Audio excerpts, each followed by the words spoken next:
Chapter 41, Preparations before the battle. The six left the bar and went about their ways. Sword Demon and War Without Wounds had to get their equipment repaired, Royal God Call had to replenish his quiver of arrows, Brother Assist went straight toward Yangtze Valley, and young Master Han expressed, "I should find another piece of cloth. These two I have really aren't enough to hide my beauty." As for Gufei, he headed to the auction house. He still had dozens of gold coins on himself, so he decided to purchase a more useful weapon. The common grade sword he originally had suited him perfectly, although it was an unremarkable piece of weaponry in the eyes of many. It was so mediocre that no one would consider selling it in the auction house. Gufei spent quite some time searching for something similar, yet he still left empty-handed. Gufei had specific criteria that were distinct from other players when it came to his weapon. He was very particular about the weapon's length, weight, and specifications. Gufei felt that these requirements were far more important than the stated physical attack of the weapon, as they would greatly affect his ability to display his combat prowess fully. The in-game search engine lacked the advanced parameters to sort through those aspects, so Gufei could only inspect each item individually in the exhibition hall. This made Gufei's search more intensive and time-consuming. By the time the others from the mercenary team indicated their arrival at Yangtze Valley in the private group channel,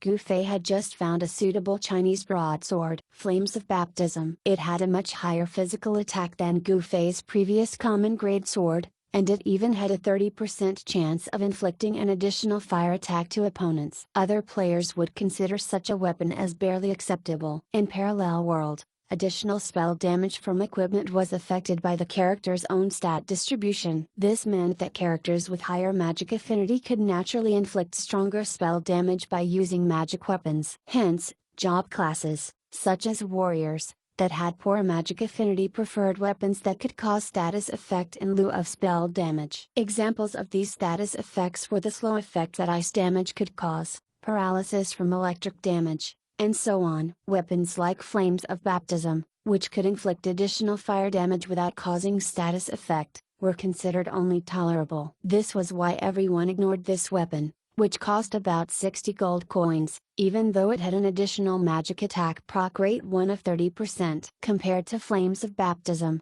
many players would probably prefer something like Sword Demon's Frost Memories, which boosted 10% chance of causing a freezing effect. Gufei did not know about all this basic gaming knowledge, though. He simply saw that Flames of Baptism had a high enough physical attack and an additional high fire attack proc rate that could supplement his low damage, so he went ahead and bought it without hesitation. "Miles, what's your status?" Now that the others had reached the valley and Gufei had yet to reply, young Master Han chose to single him out and specifically asked him, "I'll be there soon." Gufei took the Flames of Baptism from the display case. The blade was dark red and had a slight scorching sensation when held, as expected of a fire-based weapon. Gufei only regretted that the sword had no scabbard, so he had to stuff it into his dimensional pocket. He quickly made his way to the destination after everything was done. Gufei was bombarded by young Master Han's criticisms and urgings all the way to Yangtze Valley's baked soil. Having spent countless days in this region before, Gufei felt somewhat emotional now that he was back. He directed his question toward the mercenary group's conversation window. "I'm here. Where are you guys?" Use the large stone by the lake as your axis of reference. The dilapidated wooden house should be at your 12 o'clock. I'm now at the 1 o'clock direction, Sword Demons at 4, Royals at 6, Wounds at 9, and Brother Assist has arrived at 10. You just hide somewhere and cover your face, young Master Han instructed. Gufei took out his cloth strip and tied it to his face. Gufei was quite familiar with this area as it was the level 40 map he had been grinding. Most players were currently at level 30, but not many of them could grind monsters 10 levels higher than themselves. Seeing that no one was around him, Gufei chose to conceal himself within the nearby forest. Don't attack arbitrarily. Let's wait for our targets to appear, use appraisal on them to confirm our battle strategy, and then deal with them all at once, young Master Han said. Everyone agreed. The valley was silent as everyone patiently waited. Gufei had to stop himself from rushing into the monsters nearby to try out his newly bought Chinese broadsword. The wait lasted for half an hour, and then some started to become restless. Each began to inquire on the conversation window. Brother Assist, Are you sure your intel is correct? Are you certain he trains here? Very sure. Brother Assist trusted fully his information network. Everyone endured for another 10 minutes due to how confident he had sounded, yet there was still no one in sight. Even Brother Assist himself began to waver a little and became somewhat restless. Why don't we grind here a little? Gufei was keen to try out his new weapon. I see someone. Someone's coming. Sword Demon sent out a message. Everyone's eyes darted toward the valley entrance and spotted a group of people swaggering in. Oh, there are quite a few people. Royal God Call felt shocked. There are 10 of them. Brother Assist quickly passed on the information. Based on their equipment, there are 2 warriors, 1 mage, 1 archer, 3 thieves, and 3 priests. Is anyone close enough to use appraisal on them? Young Master Han asked. The 4 answered in negatives, which made Gufei's response stand out. I haven't learned appraisal yet. Everyone was dumbfounded at this revelation. The 10 people entered the valley, got into their grinding formation, and began engaging the monsters. Is there nobody able to get within range to appraise them?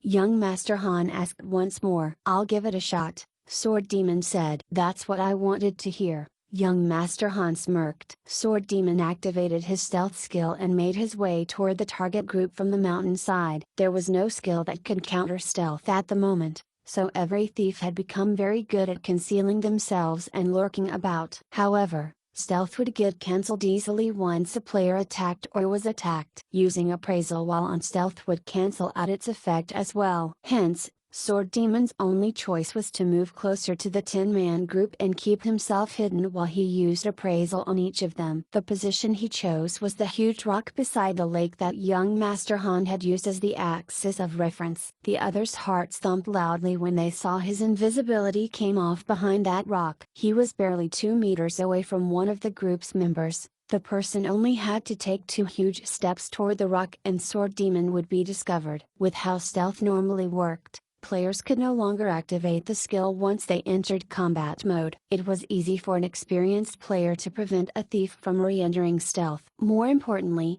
players had to use their eyes to appraise their target. Sword Demon was presently hiding behind the huge rock, which obstructed his view of the grinding party. He would have to stick his head out of the rock to appraise the targets. Unfortunately, he did not know when would be the appropriate instance to do so, since he could not see what their targets were currently doing. How would Sword Demon know when to peek out and appraise them? It was in this moment that Gufei finally had the chance to witness the legendary partnership of the dynamic addiction duo, DAD, of the online gaming community. Young Master Han had already positioned himself on a distant elevated plane, acting as Sword Demon's eyes. He noted the 10 players' line of sight and gave Sword Demon a signal. Sword Demons moved perfectly in sync with young Master Han, as if the latter was the one controlling the former. Sword Demon's head poked out from behind the rock for 10 times without anyone noticing, appraising the 10-man group one by one and posting the result of his appraisal onto the mercenary group's conversation window. Traversing 4 seas was indeed the best major guild in Yunjuan City. 8 of the 10 players had already reached level 30. Naturally, Young Master's Elite's members were all at level 30 as well,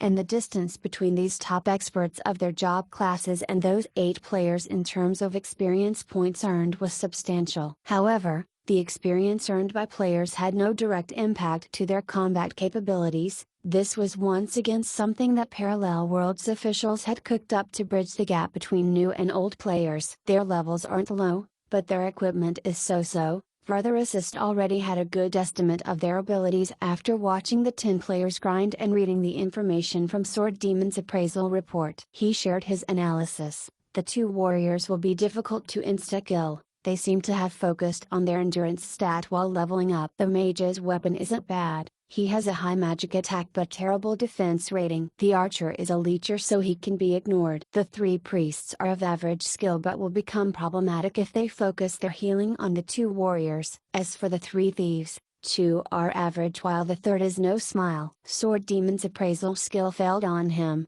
which means that his appraisal proficiency is higher than Sword Demon's. Alright, Sword Demon, get into stealth first, young Master Han ordered. Sword Demon showed a thumbs up toward the 1 o'clock direction and disappeared once more as he activated his stealth. Let's take the 3 priests at first. What do you think, Brother Assist? Young Master Han spoke on the conversation window to discuss their battle plan. Agree, or else, the two warriors will pose too much danger to us, Brother Assist said, but the two priests among the three have focused their points toward endurance, so it might be hard to deal with them. Wounds Cyclone can insta-kill one of them, but Sword Demon's backstab and Royal's snipe won't be enough for the other two. If they're quick enough, they'll be able to bestow heal on one another and prolong the battle, which will only complicate things again. Looks like it's not possible to kill off all 10 of them in one go, young Master Han said. I don't think that's possible, Brother Assist sighed. How about you guys? Any ideas? Young Master Han asked. Since we can't kill them in one go, then let's break them instead. Gu Fei said. Oh? Everyone waited for Gu Fei to continue. Their group composition has a huge flaw, Gu Fei explained. What is it? Everyone began to take note of the group's composition almost immediately. The mage has low defense and HP, and that archer is weak, Gu Fei continued. So if we finish that mage off, their team will lose the ability to deal long-range attacks. Young Master Han had caught on to Gu Fei's intentions. That's right. With Royal's attack power, he'll be able to insta-kill that mage. Gu Fei still clearly remembered Royal God Call's snipe from the day before. Brother Assist quickly calculated the mage's character composition and wholeheartedly agreed with the assessment, a guaranteed insta-kill. Unless Royal misses, of course. Very funny, Royal God Call showed his disdain. Once they realize they are being sniped by an archer, I'm guessing they'll instinctively spread out and find cover, Gu Fei said. Using this opportunity, Sword Demon can attack right away from stealth and finish off one of the priests. Not necessarily, Sword Demon corrected Gu Fei. I could perhaps take care of two. But that'll reveal Sword Demon, Royal God Call interjected. Just run away, then. Is anyone among them capable of catching up to Sword Demon? Gu Fei said. There's still an archer, Royal God Call said. An arrow from an archer would most definitely be faster than Sword Demon. Your second snipe is ready by then, right? Gu Fei said. So, Gu Fei concluded, effectively using Sword Demon's stealth and a Royal's snipe should be enough to take care of this group. The idea is sound, young Master Han said. Our goal is to massacre them all. So once Sword Demon and Royal cause enough mayhem, we will all join in the assault. Got it. Everyone answered. Royal, get ready, young Master Han gave out the attack order. Chapter notes. 1. Procreate is a common term used in programming to refer to an event triggered under particular circumstances. In games, it usually means the percentage of chance an effect will be applied upon use. In this case, Flames of Baptism has a 30% chance to deal additional fire attack. Chapter 42. All but one died. Royal God Call assumed a shooting position, knocked an arrow, and drew the bow. After aiming it at the target, he released the arrow with snipe. The arrow flew across the air and struck the mage right on his forehead. Damn, son. What's with the headshot? Guess I played too much Counter-Strike. As the major Royal God Call headshot was reduced into a stream of white light, the rest of the mercenary group began to comment on what unfolded next. The unexpected attack left the now party of 9 men stunned. Not one of them could tell where the arrow came from as it had vanished along with the mage's corpse. Surprisingly, the remaining 9 men did not break up to take cover like Gu Fei and the rest of the mercenary group had assumed previously. Instead, they formed a circle with their backs against one another as their eyes started all over the valley, searching for their attacker. They're pretty well trained. Gu Fei, who was hiding in the forest, felt a little distressed as he saw his plan fall apart just after the first step. No Smile is a veteran with rich gaming experience after all. It looks like these people he's partied with spent a considerable time training together and aren't just a random bunch he pulled together, young Master Han said lightly. So what do we do now?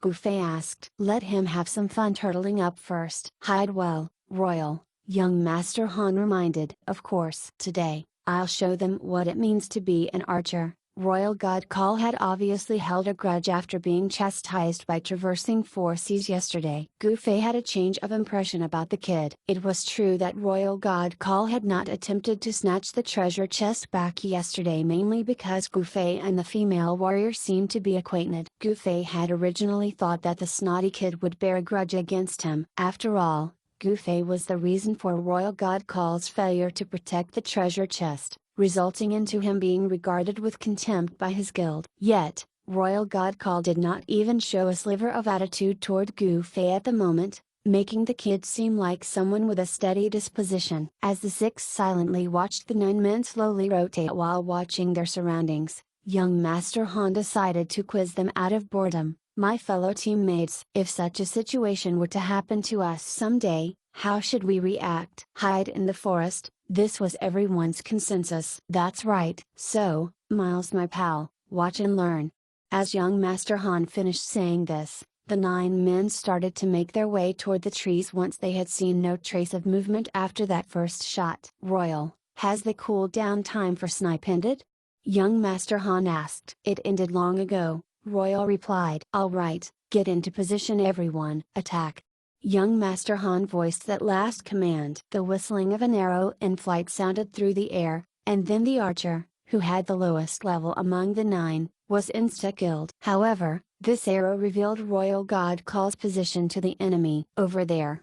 The warrior beside the fallen archer hollered as he pointed to a direction. The 8 decided to cut through the forest and make their way up the slope toward Royal God Call's last known location. Sword Demon used this chance to crawl out from behind the huge rock. It was hard for him to keep up with the players since his speed was reduced by the stealth effect. So he watched as each of their targets passed by him, and did not initiate an attack. When the last of the 8 finally had his back to Sword Demon, he released stealth and activated a level 30 thief skill called Fleetfoot. Sword Demon, who had been moving at a slow pace, suddenly increased in speed by 15% and sprinted after the priest trailing behind the party of 8. The priest heard the sound of footsteps from behind, but before he could turn around to have a look, Sword Demon had already struck with a backstab and drove his dagger deep into his waist. Ah!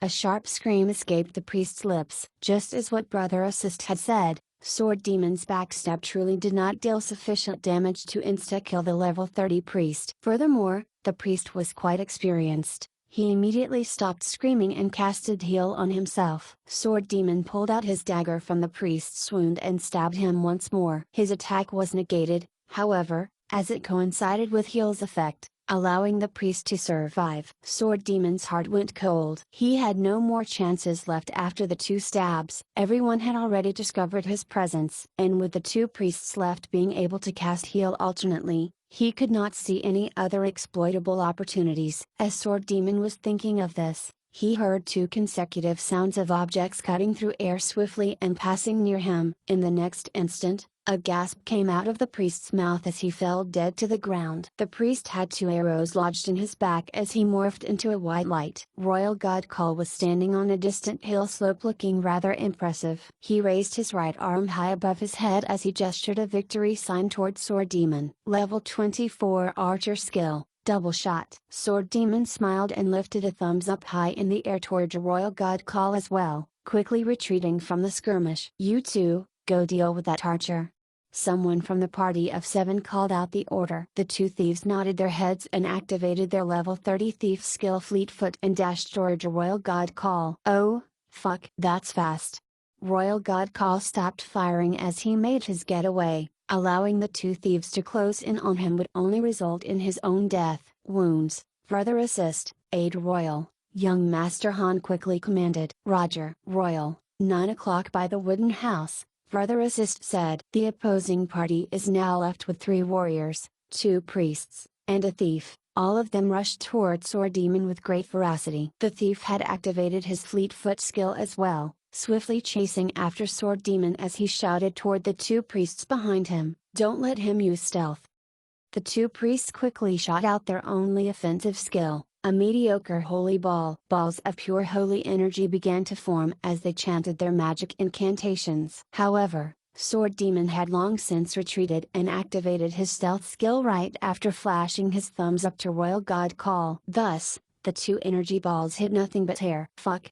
The thief, who had intended to confront Sword Demon, seethed. Everyone, be careful, the thief reminded the other 4 behind him as he retreated into the party's formation. He shouted into the air, "WHO's messing with us?"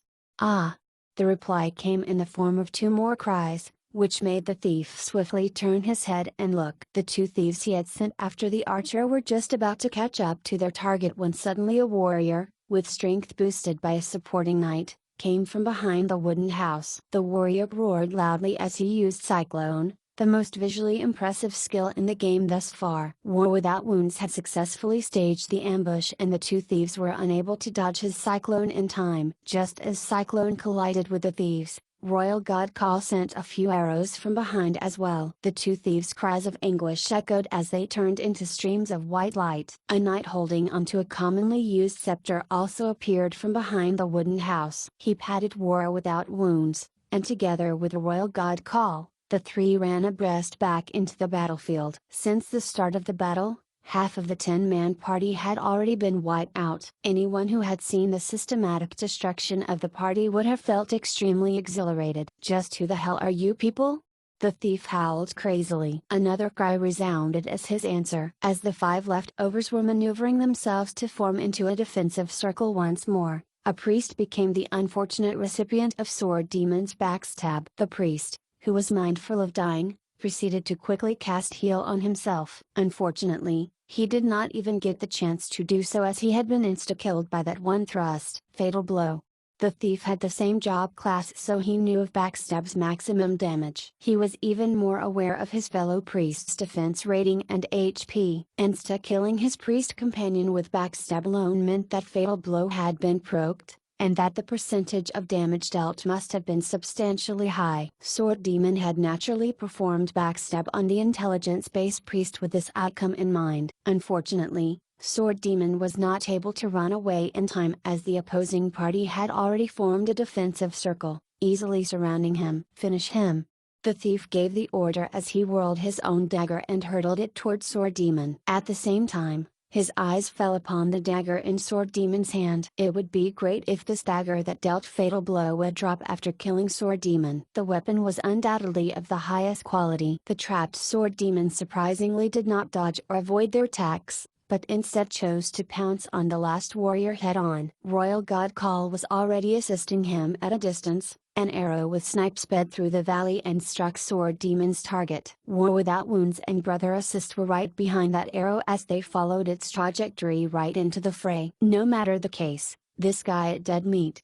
The opposing party collectively thought as they started their assaults onto Sword Demon. Just when they were confidently expecting Sword Demon to drop dead from their attacks, a beam of white light descended onto Sword Demon at the same time their attacks landed on him. Sword Demon only had fighting in his mind. He clenched his teeth and stabbed furiously at the warrior opposite him. The party's last priest initially believed that Sword Demon would fall under the combined attacks of the 4 of them. He did not even think of bestowing heal on the warrior beside him as he casted Holy Ball instead, feeling exhilarated at the thought of killing the enemy. The warrior hit the ground with a thud after receiving Sword Demon's 2 stabs and Royal God Call's snipe. With the warrior dead, Sword Demon managed to extricate himself from the encirclement as a beam of white light descended onto him once again. Sword Demon turned around, looking absolutely formidable with the dagger held close to his chest. The opposing party was taken aback. Heal was casted only twice,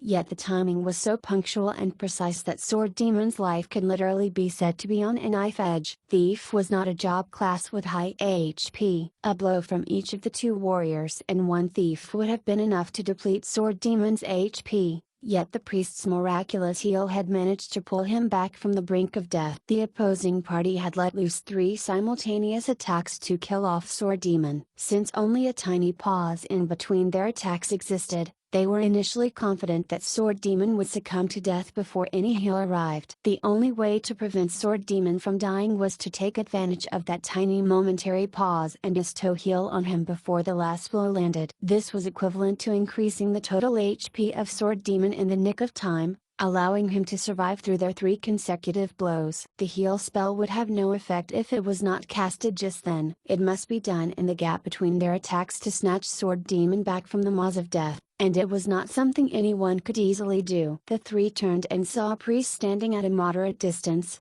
casting his 3rd heal to restore Sword Demon's HP back to full. Just who the hell are you people?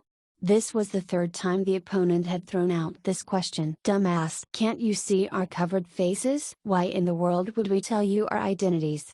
Young Master Han icily mocked him as he dashed to block their path of escape. War Without Wounds and Brother Assist took advantage of this moment when they were talking to dash forward. Royal God Call drew his bow in preparation as well. The three all tacitly synchronized their attacks, killing the last priest and warrior in one fell swoop. At the same instance, the thief that Sword Demon was assaulting with his dagger suddenly disappeared. He's gone?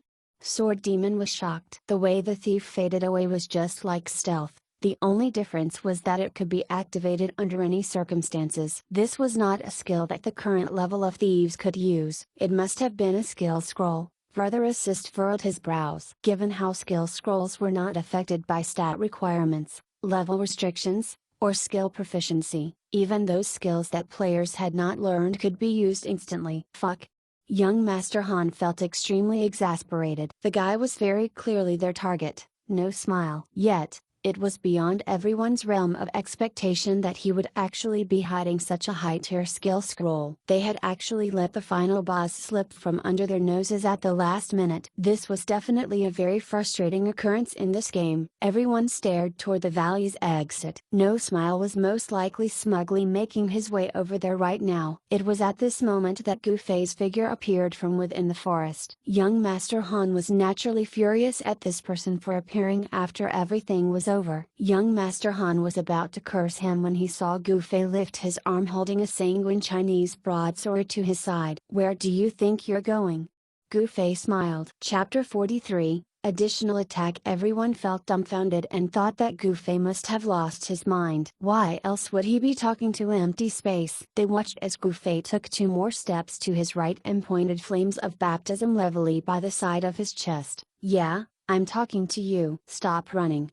Young Master Han was about to curse at Gu Fei when he saw a person's figure slowly appear right by the edge of Gu Fei's blade. The person, who was presently staring bewilderedly at Gu Fei, was the thief that got away and the sole reason for today's mission. No Smile. Silence engulfed the valley as everyone stared at Gu Fei perplexedly. Only Sword Demon looked somewhat unaffected by all this as he had personally experienced this particular occurrence twice in the past. Step back, Gu Fei said faintly. No Smile had a sudden smile across his face. He had already used appraisal on Gu Fei, and even though he could not fathom how Gu Fei saw through his invisible state, No Smile knew that he was just a mage with garbage equipment. Gu Fei was at level 30, yet he was holding a Chinese broadsword called Flames of Baptism. What? Is he threatening me? No Smile suspected that Gu Fei had just gotten lucky with that initial threat with the blade, and No Smile unwittingly got fooled by his acting. The other 5 masked men were still relatively far,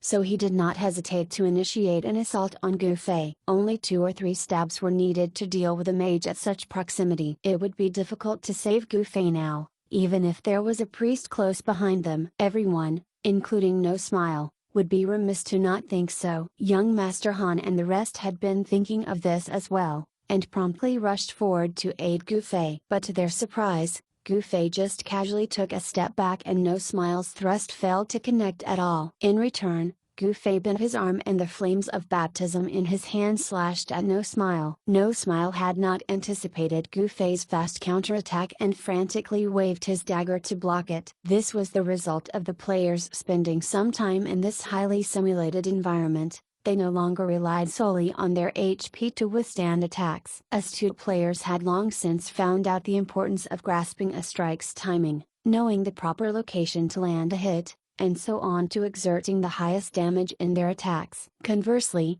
forcing the opponents to miss their attacks required the players to either dodge or block actively. Taking the blow in its entirety only ensured that the attack would connect 100%. There was never a scenario where players missed their attacks simply because they possessed high evasion stats or that their opponents had low attack accuracy. This sort of realization was not experienced by Gu Fei. However, it was because he had started playing Parallel World with that kind of thought already. In many ways, his situation was vastly different from the other players. The players right now might have the capability to dodge, yet they lacked the awareness to do so. Another way of looking at it was that the players lacked the insight toward their opponent's attacks. This resulted into them not being able to maximize their fullest potential. In Gu Fei's case, What prevented him from displaying his full potential was not the lack of awareness or insight toward his opponent's attacks, but rather his job class's inherent lack of strength and agility. The players each had intrinsic hurdles to overcome, the ones that prevented them from playing the game at the maximum limit of their character's abilities. As for Gufei, he had been restricted by the parallel world's data algorithm itself, preventing him from displaying his full potential in-game. Once in a while Gufei would experience such restrictions. Although Gufei could see some attacks clearly, his in-game body was not able to keep up with his eyes. This resulted into his failure to dodge the incoming attacks properly. Hence, Gufei could not help but feel irritated when such instances occurred. Despite all this, Gufei's superiority was still far too obvious in front of other players. No Smile thought that he had successfully blocked the attack with his dagger. However, Gufei's slash was a kung fu move that had the propensity to change. The simple horizontal block No Smile had performed just happened to be within the slash's scope of change. With a twirl of Gufei's wrist, the slash instantly changed its intended direction, transforming from a vertical slash to a diagonal cut and creating an oblique gash across No Smile's waist. The sanguine red blade flashed at the same time, and a fiery light enveloped No Smile's body, before finally concentrating into the gash on his waist. The Chinese broadsword's 30% proc rate of additional fire attack had been triggered. Although Gufei had never added stat points to intelligence, a mage's initial and subsequent growth rate of it was already high. This was because the mage job class sacrificed strength and endurance growth rate for intelligence. As mages leveled up, the magic power they possess also began to far outstrip those of the other job classes. Hence, the fire damage that Gufei had just caused using the Chinese broadsword was nationally higher than what a warrior could have caused with a similar weapon. No Smile had no problem taking on the physical strike from Gufei's Chinese broadsword, but the fire attack that followed next was difficult to deal with. Given the low health of the thief job class, that one attack from Gufei had already halved his HP. While he was feeling astonished by all of this, Gufei had already scored his second hit. No Smile tried raising his dagger to block the attack once more, yet he was unable to prevent Gufei's skillful strike. Once again, flames of baptism slipped through his dagger and carved into his shoulder. No Smile felt his heart chilled as he shut his eyes to wait for death. However, the fire attack did not get procced this time. Before No Smile could praise his luck for surviving that second blow, Gufei's third stroke had already descended. This ability to attack consecutively was more in line with the thief job class's combat style. No Smile was utterly flabbergasted. He did not know if it was his appraisal that failed or if the opponent had a skill that countered appraisal. An advanced illusion skill? He had never heard of such a skill. No Smile did not even try to block the third strike, but instead lunged forward and tried to remove the black cloth covering Gufei's face. Gufei nationally did not let him succeed. He dodged to the side as his Chinese broadsword unerringly continued its path toward No Smile's body. The fire attack had been triggered once more, and flames engulfed No Smile entirely. A sudden beam of white light fell onto him at the last moment. Heal. No Smile was brought back from the edge of death with that heal. He turned his head in shock as he stared at the only priest on the battlefield,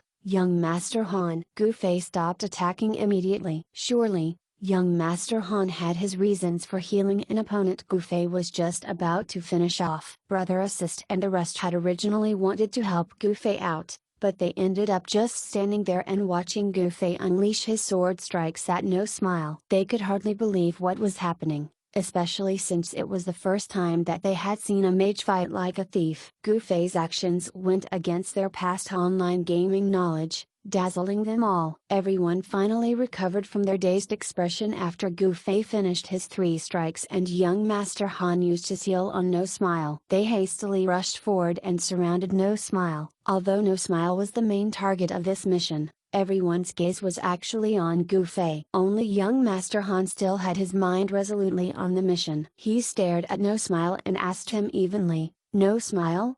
No Smile nodded as he observed everyone that had surrounded him. All had a cloth strip covering their faces. The one speaking to him had more than a piece of cloth covering his face. Actually, he could tell that the person was this group's leader, given how everything had panned out. Could it be that having more cloth masking one's face indicated seniority with this bunch? No Smile's head was clouded by questions. ranging from the initial ambush and the sword-wielding mage that broke his invisible state to the priest wearing 3 pieces of cloth to mask his identity. "Do you know who we are?"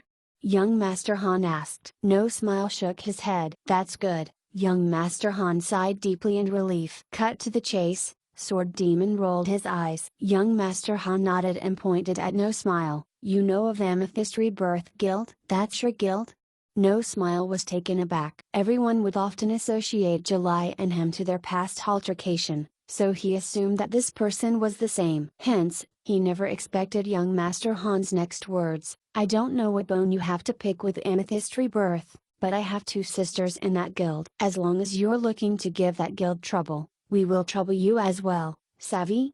No Smile did not say a word. Young Master Han did not force him to answer as he continued in a light tone. "Today is just a warning." "All right, we've already killed all your comrades. No reason to spare you since we're here for you." Young Master Han signaled Sword Demon with a gaze. The thief stepped forward and made a flurry of strikes. No Smile could only watch on in horror as he got cut down. "Mission complete," young Master Han said. Everyone nodded and suddenly swarmed to restrain Gu Fei. Brother Assist reached out and pulled Gu Fei's black cloth off his face. "What are you guys doing?" Gu Fei felt helpless to what was happening. He could not defend himself from something as unexpected as his friends turning on him. The old adage really held some truth: having friends are far scarier than having enemies. "It really is, Miles!" Royal God Call exclaimed. "The heck are you all talking about?" Gu Fei was utterly annoyed. Young Master Han also removed the 3 pieces of cloth from his face. He walked up to Gu Fei and pulled his head closer for inspection. Gu Fei wanted to resist, but War Without Wounds was the one tugging him from behind. All he needed was his finger to suppress Gu Fei's effort at struggling free. Young Master Han inspected Gu Fei's face a little and asked Brother Assist, "Is there any skill in game that alters or disguises a player's appearance or something similar to that?" "I don't think so." Brother Assist, who was always certain of his information network, seemed to hesitate a little bit when he spoke. He came forward as well to examine Gu Fei's face. "Hey, that's enough you guys," Gu Fei said. "It really is, Miles," Brother Assist stated. "I think so too," young Master Han concurred. War Without Wounds let go of Gu Fei, allowing him to put his Chinese broadsword back into his pocket. Everyone began to look at Gu Fei as if he was a monster. "Miles, did you add stat points to agility?" Brother Assist asked. This was the first time everyone from the mercenary group, aside from Sword Demon, had the chance to appreciate Gu Fei's fighting capabilities up close. Gu Fei nodded his head. "All the points." Everyone looked at each other. "Your fighting style. How did you come up with it?" Brother Assist asked carefully. He started to suspect that Gu Fei was actually Parallel Worlds game employee. This would mean that he had a grasp of the game's algorithm that had not been officially disclosed. Brother Assist could only think of this reason as to why Gu Fei had added all his stat points to agility at the game's early stages. "I didn't come up with anything new." Gu Fei then told them of the injustice of him being forced to become a mage. He naturally expressed his own annoyance with the mage job class, as well as how much he had looked forward to becoming a fighter or even a warrior. Although Royal God Call was not a mage, he still had a strong adoration toward the class. Gu Fei's outpour of limitations caused Royal God Call to comment discontentedly, "Fuck, what's wrong with being a mage? It's your shit leveling schema that ruined your mage." "Ha." Gu Fei sighed, "This is an adult problem that a child like you can't understand." Royal God Call flared his nostrils in contempt. The others, however, were piqued. "Miles, why are you so in love with the fighter job class?" "That's because I am a kung fu practitioner in real life," Gu Fei said. Chapter 44, Don't know what's good for them kung fu? Fighter? Practitioner. The gang repeated some of Gu Fei's words as they exchanged amused glances with one another. Gu Fei was used to seeing such reactions. Whenever he tried to talk about his kung fu with others, their faces would display a similar look of disregard. But now that he was inside of Remo, he had the perfect environment and condition to demonstrate his kung fu. He brandished the flames of baptism and struck a pose, describing his kung fu to others. "Take a look at this kung fu move. Within it lies 4 different ways of striking, 4 different ways of countering attacks, and, alright, That's enough. A real counterattack from the enemies is coming. You need to disguise yourself right now instead of flaunting your moves. Disguise? Gufei could not comprehend that. Change your equipment, and the same goes for everyone else. Young Master Han turned around and said this to the other four. The four men nodded and quickly changed into simple attire. Brother Assist explained to Gufei, even though we have covered our faces, the opponent can still identify our equipment using appraisal. Plus, no smile has higher proficiency in appraising than others. Take Sword Demon for example. His Frost Memories is undoubtedly a superb weapon that'll leave a lasting impression on others. That's why we have to change our equipment to ensure that they won't be able to identify us. Gufei nodded, but this is all I got. Oh, you don't really have to change that much, young Master Han said. Just take off that hideous straw hat, remove your horrendous shoes, put away that garbage sword, and suit up properly like a proper mage. Gufei followed his instructions as young Master Han continued, the mission is not over yet. In fact, it's only getting started. No Smile has been an active player in the online gaming community for years, so it won't be that easy to scare him away. I feel that he still has the guts to retaliate against us. Brother Assist agreed. He's got the backing of the entire Traversing 4Cs guild as well. I'm guessing that the party we just assaulted has already called for backup. Royal God Call nodded, you're right. They just asked for reinforcement on the private guild channel. But we're moving pretty fast ourselves, they shouldn't be that far ahead yet. After looking at the time, young Master Han announced, let's split up, everyone. Move toward Yunliao Farm, which is in the western side of the city, and blend yourselves into the grinding players. Remember to gather information whenever you come across people from Traversing 4Cs. Don't close the conversation window to keep yourselves updated with everything. All nodded and went their own ways after exiting the valley. Hey, you guys. Anyone interested in learning some kung fu from me? Gufei asked earnestly. There's always next time, Miles. Young Master Han patted his shoulder before turning around. Let's move. Each of them picked a different route, taking care to avoid the main path from Yangtze Valley that led to Yunjuan City. Yunliao Farm was within walking distance of Yangtze Valley. The farm was populated with monsters ranging from level 25 to 30, and was currently among the most crowded grinding maps. With how cramped it was with players, it was a common occurrence to see players grinding interrupted due to the demand for monsters by the throng of players far outstripping the rate of respawns. Despite all this, nobody attempted to kill steal from others, as there was an unspoken rule actively being enforced in the area: kill stealers would suffer a combined beating from every other player. Of course, the unofficial rule was in place not because the surrounding players were virtuous or noble but because everyone was well aware of the monster respawn issue. Hence, all were more than willing to comply with such a fancy excuse to get rid of their fellow competitors. Eventually, this led to players becoming disinclined to kill steal in Yunliao Farm, and the rise in the number of players being wrongly accused of kill stealing. Those who were being wrongly accused often shared something in common: they were very strong. Strong players could grind on monsters at a much faster rate, and this would usually incite the other regular players' resentment. So whenever a spiteful person accused, "This guy is kill stealing," many players nearby would play along and accidentally swung their weapons at the accused. Despite how strong the accused player was, he or she could never stand a chance against the combined accidental attacks of more than 20 players. The strong player would not even get a chance to explain and would simply fade away from the promised land. Yunliao Farm was a very shady place indeed. Brother Assist was currently sharing these details about the farm to everyone on their private mercenary channel. He reminded everyone to keep a low profile by casually finding a monster and grinding it. Everyone agreed. Gufei examined his surroundings as he arrived at Yunliao Farm, and saw that his fellow teammates had blended themselves well into the crowd. The others were deliberately making their way to a path,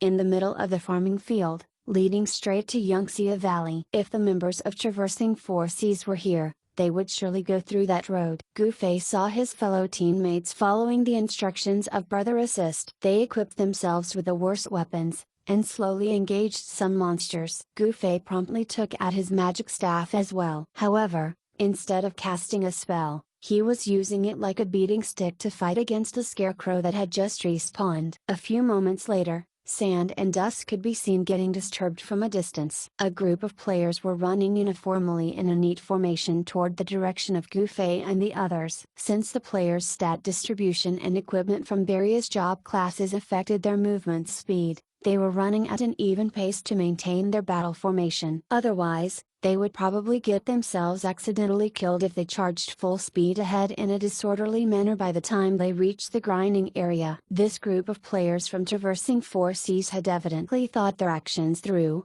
choosing to have everyone's running speed matched one another. All sorts of job classes could be seen in the group running across the field. The players in the area stopped grinding and watched the spectacle instead. This is my first time seeing such a large-scale movement ever since I've started grinding here. Is something big about to happen? The players discussed among themselves. As the group of players sprinted through the central pathway, an experienced player pointed out their emblems while explaining to the nearby players, "They're from traversing 4 seas." After hearing this, the nearby players automatically assumed that the traversing 4 seas members were currently practicing a large-scale maneuver to hone their potency. "They've caused quite the stir." Young Master Han spoke through the mercenary channel. "Royal, exactly how many people does your guild have?" "It just got promoted to a level 3 guild. Right now, it's at its full capacity with 300 members." "How many level 30 members are there?" "Dude, there's no numbering next to the ranking." "Surely, you don't expect me to filter through the guild member list?"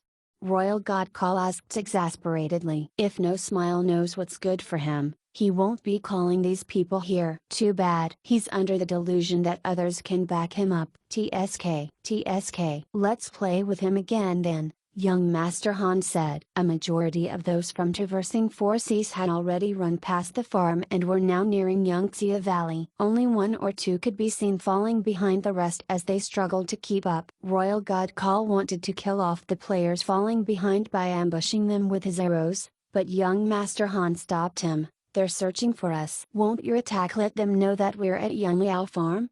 "So what will we do now?" Royal God Call asked. "We don't have the strength to kill all of them right now, so we'll focus on dealing with the leader instead of the minions." "Did anyone spot No Smile among the group that just ran past here?" young Master Han asked. "No," Brother Assist replied confidently. "That's his problem. There's no reason for him to be absent." "Maybe he's still on his way here considering that we just sent him back to the city's spawn point." "Miles, return to the city and inform us if you see him," young Master Han said. "Okay."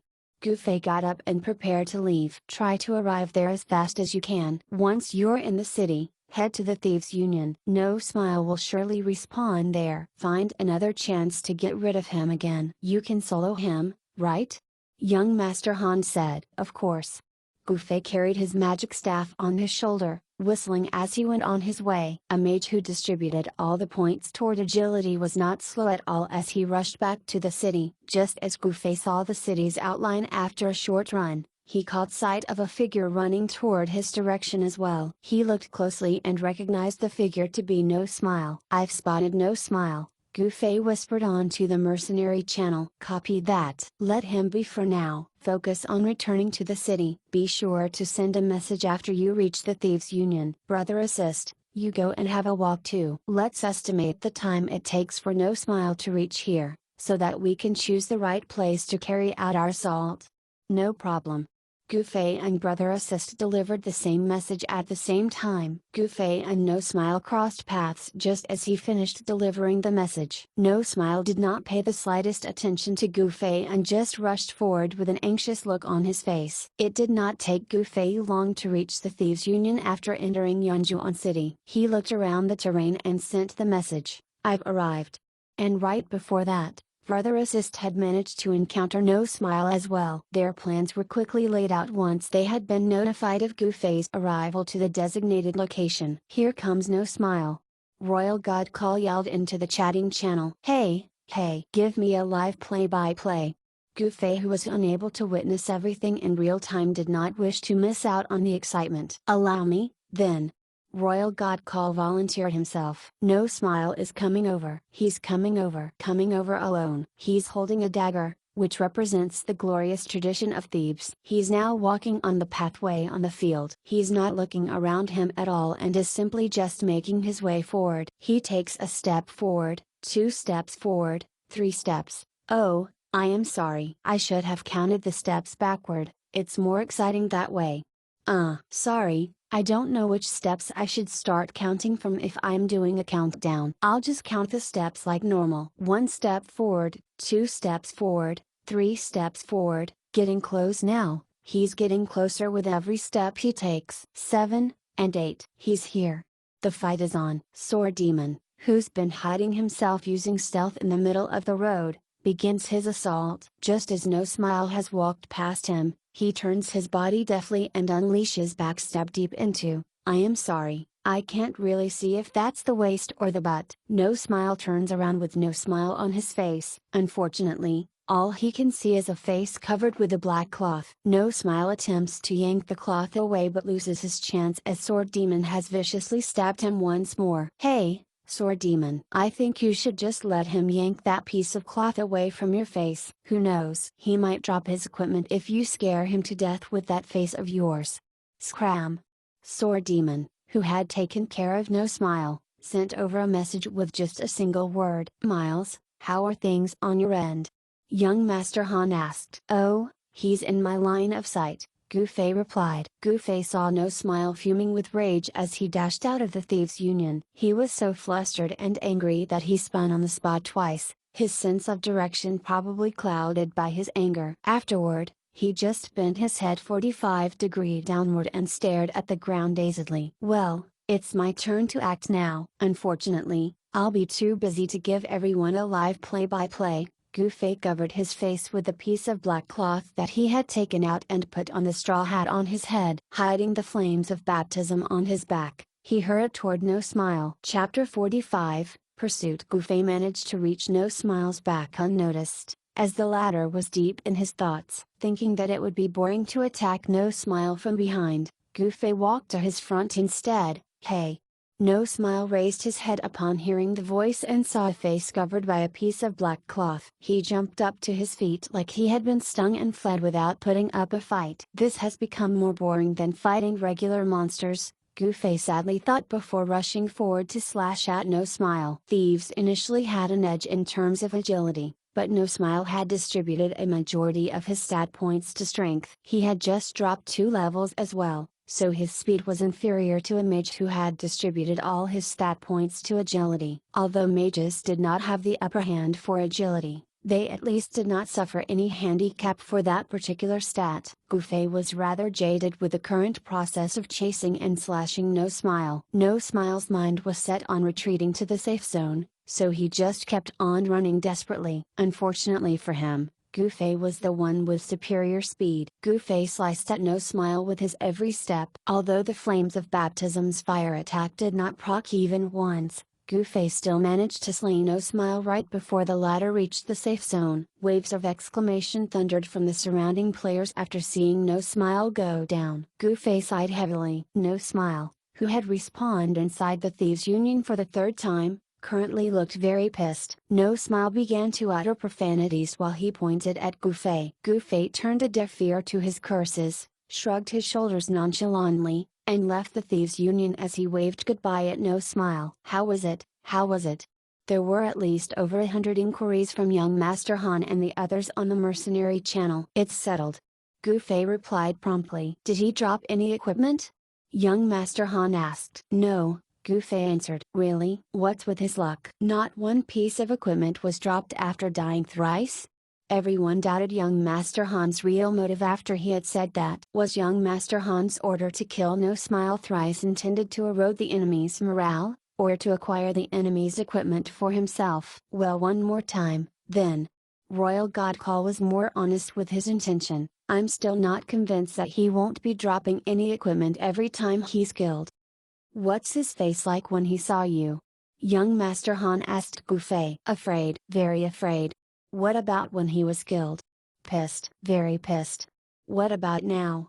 I've left the place. He's probably currently calling for help to take care of me, Gufei said. A level 30 mage wearing beginner robe might draw unwanted attention. You'll have to buy a random mage robe to replace what you're wearing now, young Master Han said. If possible, I'd like one with a higher defense. It's even better if it boosts agility or strength. Any recommendations? Gufei consulted the experts. Although he had become better informed about this stuff due to his previous research online, he would never dare consider his opinion to hold the same weight as these professional gamers. Shadowy Cloak usually boosts agility, while Mighty Cloak usually boosts strength. You can pick from these two. Sword Demon offered his suggestion to Gufei. These cloaks' defense may not be comparable to a warrior's armor, but at least you can equip them. Armor is considered as heavy type equipment, which can only be equipped if you've got enough strength. You didn't allocate points to strength, right? Nope. Not yet. Maybe next time.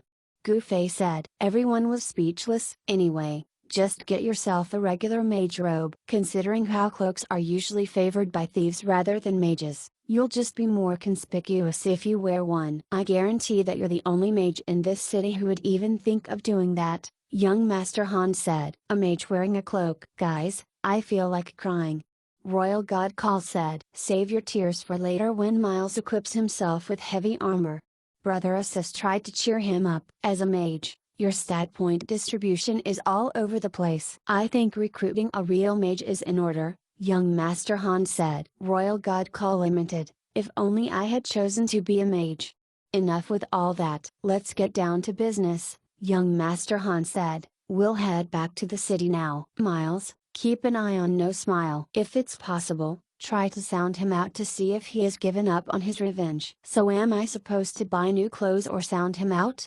Gufei asked. Think about it yourself, young Master Han said in exasperation. Gufei pondered about it. New equipment is available for purchase anytime. But if I don't deal with No Smile now, I probably won't get another chance in the future. With that in mind, Gufei returned to the Thieves' Union. He hid himself behind a nearby wall and took a peek. No Smile was still there, sitting and brooding by himself at the building's entrance. Gufei remained cautious, suspecting that No Smile had already called for reinforcement. After checking the surroundings for a while, Gufei made up his mind. He moved closer to the Thieves' Union's entrance, got into the shadowy corner of the wall when no one was looking, and quickly put on the cover for his face. Gufei then stepped out of the wall and appeared right in front of No Smile. No Smile quickly scrambled back into the safe zone in shock. Gufei had a calm smile on his face. It was such a shame that nobody would get to admire it since his face was covered by a piece of cloth. He leaned on the wall and raised his head high to greet No Smile. Hey! No Smile's eyes were filled with hatred as he stared intently at Gufei. The distance between them was just a single footstep. However, this single footstep was the difference between life and death in this Vermo. Inside the safe zone, No Smile was able to stand tall and glare at Gufei as he said, "Just what do you lot want from me? Haven't we told you before?" Gufei said. But you, Gufei knew what No Smile was going to say, so he interrupted him straight away. You indeed stopped messing with Amethyst Rebirth, but you started messing with us instead. What you're doing now is far crazier and more dangerous than before. We've got no choice but to kill you thrice to help you wise up a little. Now, the group has sent me over to ask you this: how are things going? Have you wised up yet? Just who the hell are you people? No Smile's expression seemed like someone who was about to go crazy. What's the point of asking that again and again? We aren't kids anymore. Grow up, Gufei said. Fine, grow up. No Smile nodded. Grow up, my ass. He suddenly yelled at the top of his lungs and plunged himself toward Gufei. Seeing how he dashed forward without even holding a dagger, there was no doubt he was trying to cling onto Gufei. Gufei had known No Smile's intention from the very start. He sidestepped and swung the flames of baptism horizontally with a reverse grip. The Chinese broadsword slashed No Smile, and flames began to scorch his body. Gufei turned his wrist, and performed a downward slash onto No Smile's back again. At the same instant, he raised his leg and kicked No Smile's butt, using the momentum from it to retreat into the safe zone. No Smile, who was in the middle of tackling forward, was shoved to the front forcefully by Gufei's kick. Unfortunately for him, Gufei's second slash inflicted another burst of fire attack. No Smile dove toward a few people who had positioned themselves to catch his falling body, yet all they grabbed a hold of was No Smile's ray of disappearing white light. Goofy glanced at the traversing 4Cs emblems pinned on the different parts of these few people's bodies and sighed, the killing intent from you lot is too obvious. These people were still engrossed with what had just happened. No Smile had arranged for his guild members to be around the area to prepare for the masked man's arrival. He did not truly wish for Goofy's death, as getting a good look of his face was No Smile's main priority. Only this way could he find out who these people were and slowly plan his revenge. Goofy's sudden appearance had initially delighted No Smile. The reason No Smile had spoken to Goofy was to buy some time for his underlings to seal off all possible exits for the latter. His initial plan was to have Goofy grabbed by his underlings from the front and the back. However, No Smile had not expected Goofy to skillfully evade the assault. It even appeared as if Goofy had seen through his plan, managing to finish him off once more during the scuffle. In the eyes of an average human being, Goofy's movement just then was incredibly fast. However, it was not actually Goofy's speed but his tempo that was fast. He unleashed an attack at the same instant that he was dodging. As the first slash connected, Goofy changed the blade's angle to another, allowing him to seamlessly follow up with the next strike. Before this second strike ended, Goofy's kick shoved No Smile forward as the Chinese broadsword's fire attack burned out his HP. Simply put, regular players usually unleash their attacks in 4 consecutive steps, whereas Goofy actually execute 2 moves at once, forming a 2-step combination attack in the nimblest way possible. This attack method combined offense and defense instantaneously. Therefore, only one word could describe the other's feelings upon witnessing Goofy's attack: fast. Goofy was currently in the safe zone, so the 6 players from traversing 4Cs outside could not do anything to him. No Smile, who had just respawned in the safe zone, seemed to have lost his mind. He roared and charged straight toward Goofy while swinging his hands in the air wildly, looking to pull off that black piece of cloth on Goofy's face. But Goofy remained motionless this time, as if he did not see No Smile at all. No Smile's hands were about to grab hold of the black piece of cloth on Goofy's face when they suddenly stopped mid-air. Goofy shook his head. You didn't read the game's instructions clearly. We're now in a safe zone used for logging off. It's impossible for players to have physical contact with each other. What's the point of having safe zones like this if you lot can toss me outside from here and beat me up?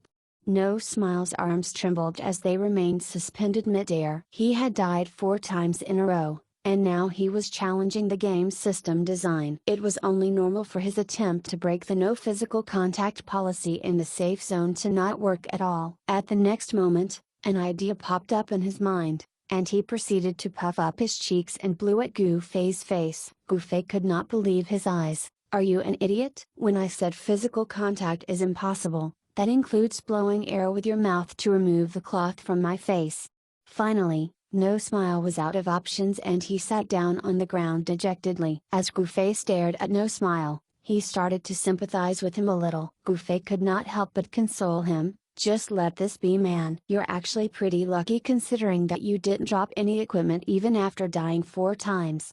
No Smile did not react in the slightest way. It was a wonder if he even heard Goofy's consoling words. Goofy shook his head. He was about to leave when he saw a few players from traversing 4Cs boldly blocking the entrance. Evidently, they were not planning to let Goofy escape. Chapter 46, Leaving with a Swagger. Well, look at what we have here. Goofy turned around and squatted beside No Smile. He pointed at the few people blocking the Thieves' Union's entrance. It seems that you still don't get it. No Smile stared at him expressionlessly, not saying a word. The people outside the entrance did not disperse but increased in number instead. Goofy sighed as he opened the mercenary group channel. No Smile sure is gutsy. I've killed him too many a time, yet he still dared to have me surrounded. Why aren't you dead, then? Young Master Han asked. I'm squatting in the safe zone. Goofy said. Can you get out? Young Master Han asked. Let me would give it a shot, Goofy said as he got up. We'll be there shortly, young Master Han reassured him on the conversation window. No need to, Goofy said, their number will just keep on increasing. Even if we group up, we can't go up against all the traversing 4C's 300 members. It's better if I fight my way out while there are still a few of them. Alright, Good luck then. We're off to the bar, young Master Han agreed easily. Gu Fei was speechless at his lackadaisical response. The long robes of mages had the tendency to drag on the ground, getting in the way of movement. So when he was getting up, Gu Fei picked up the hem of his robe and tucked it into his waist. With his hand still holding the flames of baptism, he said to No Smile, "I'm leaving." No Smile looked at him in astonishment. 10 players of traversing 4 seas were now gathered outside the Thieves' Union, with many more on their way, yet this person actually dared to face them head on. Did he think he was a GM? Even those blocking the exit outside had not expected to hear such a bold statement from Gu Fei. They were prepared for a siege, either hoping for No Smile and Gu Fei to reach an understanding in the safe zone or expecting for the mage's companions to arrive and assist Gu Fei in engaging them into a bloody battle outside the safe zone. But as things stood right now, Gu Fei seemingly intended to solo them all. Gu Fei slowly stepped out of the safe zone with his face still covered by the piece of black cloth. No one could see his facial expression, yet his aura unconsciously made everyone feel apprehensive. They had to constantly remind themselves, "There's nothing to be afraid of. We outnumber him." Although they kept on repeating this mantra to themselves, their minds still could not help flashing back the scene earlier when Gu Fei had made short work of No Smile. They could not fathom what method he had used to accomplish such a feat. Gu Fei shortly arrived at the Thieves' Union store. As soon as he got there, he launched himself forward. Gu Fei's one leap was akin to him crossing the realms of life and death. At the same instant, the flames of baptism started dancing in his hand. There were 3 reasons why no one was able to dodge Gu Fei's ensuing attacks. First, he was a mage with agile movement due to his allocation of all his stat points to agility. Second, the attacks he unleashed were unfathomable and went beyond the abilities of everyone present. Last, Gu Fei was able to vary his attacks according to the battle flow even when they missed at first. His first strike mercilessly ran to the mage casting a spell by the side. Although Gu Fei did not learn appraisal, he could still tell the job classes of these players with a glance. This was because their equipment was dictated by their in-game job classes. For example, mages wore robes, thieves donned cloaks, and warriors equipped heavy armor. Through his knowledge of their gear, Gu Fei could easily tell the type of job class each of them had with great accuracy. Gu Fei's first cleave with his Chinese broadsword might not have insta-killed the mage, but it at least disrupted his spell casting. Although Gu Fei had a keen close combat sense,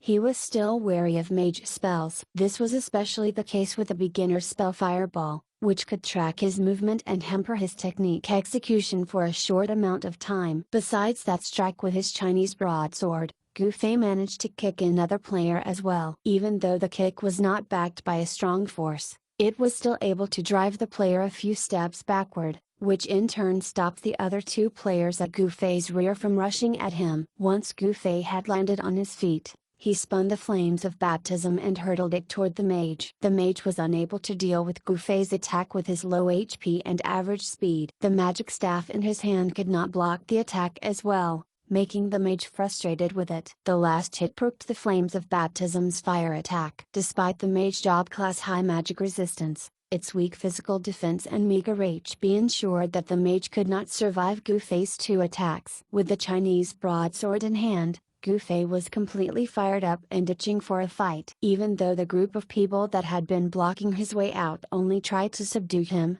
Gu Fei still took the initiative and killed one of their own. No Smile largely contributed to his fellow guild members' inability to deal with Gu Fei as well, since he had continually been shouting this instruction from within the safe zone: "Don't kill him, just take off that cloth masking his face."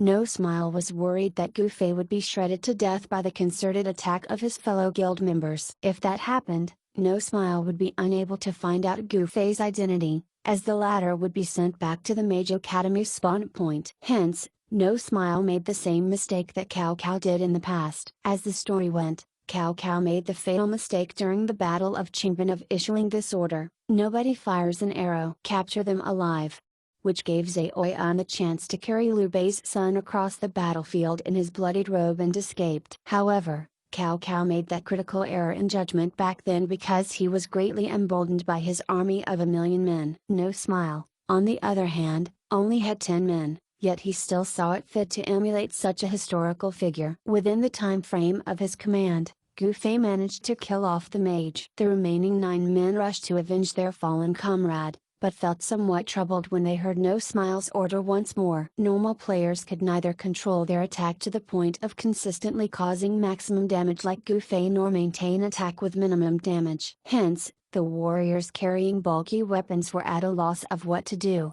fearing that their immense strength would result into Gu Fei's death. Gu Fei was not a reckless fool through and through. Before making the decision to break through this blockade, Gu Fei had already judged that he was more than capable of dealing with these 10 men. No Smile's order had caused them to become hesitant in their attacks, staring at Gu Fei confusedly as they thought of how to deal with him. Gu Fei thought No Smile was being such a wet blanket, so he threw him a death glare. That glare apparently meant nothing to No Smile as he continued to holler, grab him, take off that piece of cloth. Take it off. The men kept their weapons ready as they rushed forward, intending to tackle Gu Fei to the ground. Unfortunately, Gu Fei's wielding of his Chinese broadsword was very dynamic. He weaved the flames of baptism in and out among them, quickly killing the 2 players with low HP. One of the warriors, who had prided himself as someone with a substantial amount of HP, decided to bet on it as he forcefully attempted to capture Gu Fei. The whole situation evolved into a situation wherein Gu Fei was like a little chick evading the swooping talons of these players of traversing 4 seas. But Gu Fei's combat prowess truly outclassed these warriors,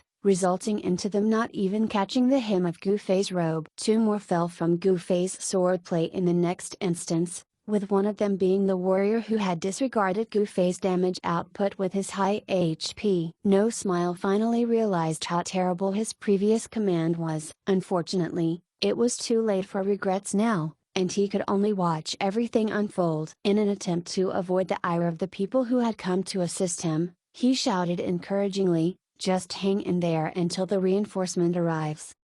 People would probably assume that Gu Fei was the one who had surrounded these people with a huge army after hearing No Smile's words without the visual cues. Gu Fei had heard No Smile's words as well and considered the futility of his current predicament. Gu Fei's attack power was substantial as long as the additional fire damage from Flames of Baptism's fire attack was added into the equation. The problem lay with the attribute only having a 30% proc rate, which was something Gu Fei could not overcome with technique. This caused his Chinese broadsword to have maximum and minimum attack he had no control over, making it awkward for Gu Fei as he fought on. His single stroke in fact had contained a number of follow-up attacks that could extend his combo, yet the additional fire attack got triggered and immediately killed off the opponent. Another scenario was when he had used the Chinese broadsword to strike to his left, hoping for the fire attack to get procced and kill off the target, which would have allowed him to focus on another enemy on the right. Unfortunately, that did not happen and he was forced to adjust his battle plan accordingly. The fire attacks' infrequency helped as well as disrupted the fighting tempo of Gu Fei, affecting his overall performance. While this was somewhat negligible in a 1 versus 1 fight, it was somewhat troublesome in a 1 versus many brawl like now. Out of the original 10 people blocking Gu Fei's exit, 5 had been struck down. Yet he had 8 more targets left to fight, as their number had increased once more. It looked like his plan to wipe out all 10 people was not very realistic. Even if he were to exclude the ones that just came in to provide support, just the return of the 2 thieves Gu Fei had killed off once made continuing the fight seemed pointless. Since this was the Thieves' Union's entrance, they simply respawned and joined the fight with Gu Fei again. Furthermore, No Smile's command to not kill him but find out his identity made everyone less pressured of having to achieve victory. In fact, the 2 thieves had taken off their sets of equipment to prevent them from losing durability and fought Gu Fei topless. Gu Fei's attacks were no longer limited to his Chinese broadsword, as punches and kicks were thrown into the mix as well. He was doing everything he could to fend them off. Although the people were being summarily beaten by Gu Fei, they figured that they at least had him surrounded. However, they all failed to realize the truth of the situation. Gu Fei was not actually being trapped by them, but rather he was choosing to stay put. Now that he had made the decision to leave, he largely twirled his Chinese broadsword twice. The resulting gap due to the opponent's evasion allowed Gu Fei to slip right through and escape the encirclement. No Smile assumed as well that his plan to trap Gu Fei had succeeded. So when he saw Gu Fei breaking out of the blockade, he attributed it to these people's blunder. He impatiently shouted, "Quick, Quick! Surround him! Surround him once more! He even risked his life and ran out of the safe zone. However, Gufei had already bolted a few meters ahead. No Smile pointed at Gufei's fleeing figure and hollered at the two thieves, "Fleetfoot! Quickly activate your Fleetfoot!" The two thieves cried, "We just dropped a level so we can't use Fleetfoot anymore." One of them cried even louder, "My Fleetfoot has already lost a bit of proficiency." No Smile's heart chilled upon hearing the thieves' words. He had almost forgotten about his losses. Seeing that his level dropped by 4 and his equipment durability reduced to 0, No Smile could only thank his luck for not having lost any equipment yet. No Smile had grinded the level 30 skill Fleetfoot to a relatively high proficiency, but now it was all gone. Just as he was feeling saddened by his losses, he saw Gufei suddenly stop fleeing ahead. No Smile lightened up and quickly ordered everyone to catch up. Gufei himself started running back toward them, while seemingly mumbling something. Everyone was taken aback by this and all involuntarily slowed down. Gufei abruptly turned around and ran away once more. "Fuck, we've been tricked!"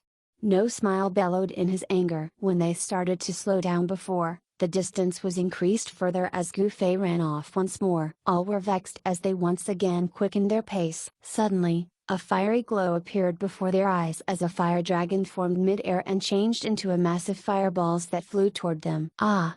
All of them shrieked in anguish as they got bombarded by the spell unceasingly. All the Traversing 4Cs Guild members besides No Smile suffered a number of slashes from Gufei's Chinese broadsword, and they had yet to recover from those fully. Hence, the spell just now sent 2 players back to the safe zone. Level 30 Mage spell, repeating fireball. Although the topless No Smile did not die, he was not able to escape the explosion's range unscathed. As he fought back his tears, he could no longer hold back himself from heaving a long frustrated sigh. "Ugh, I forgot that he is a mage."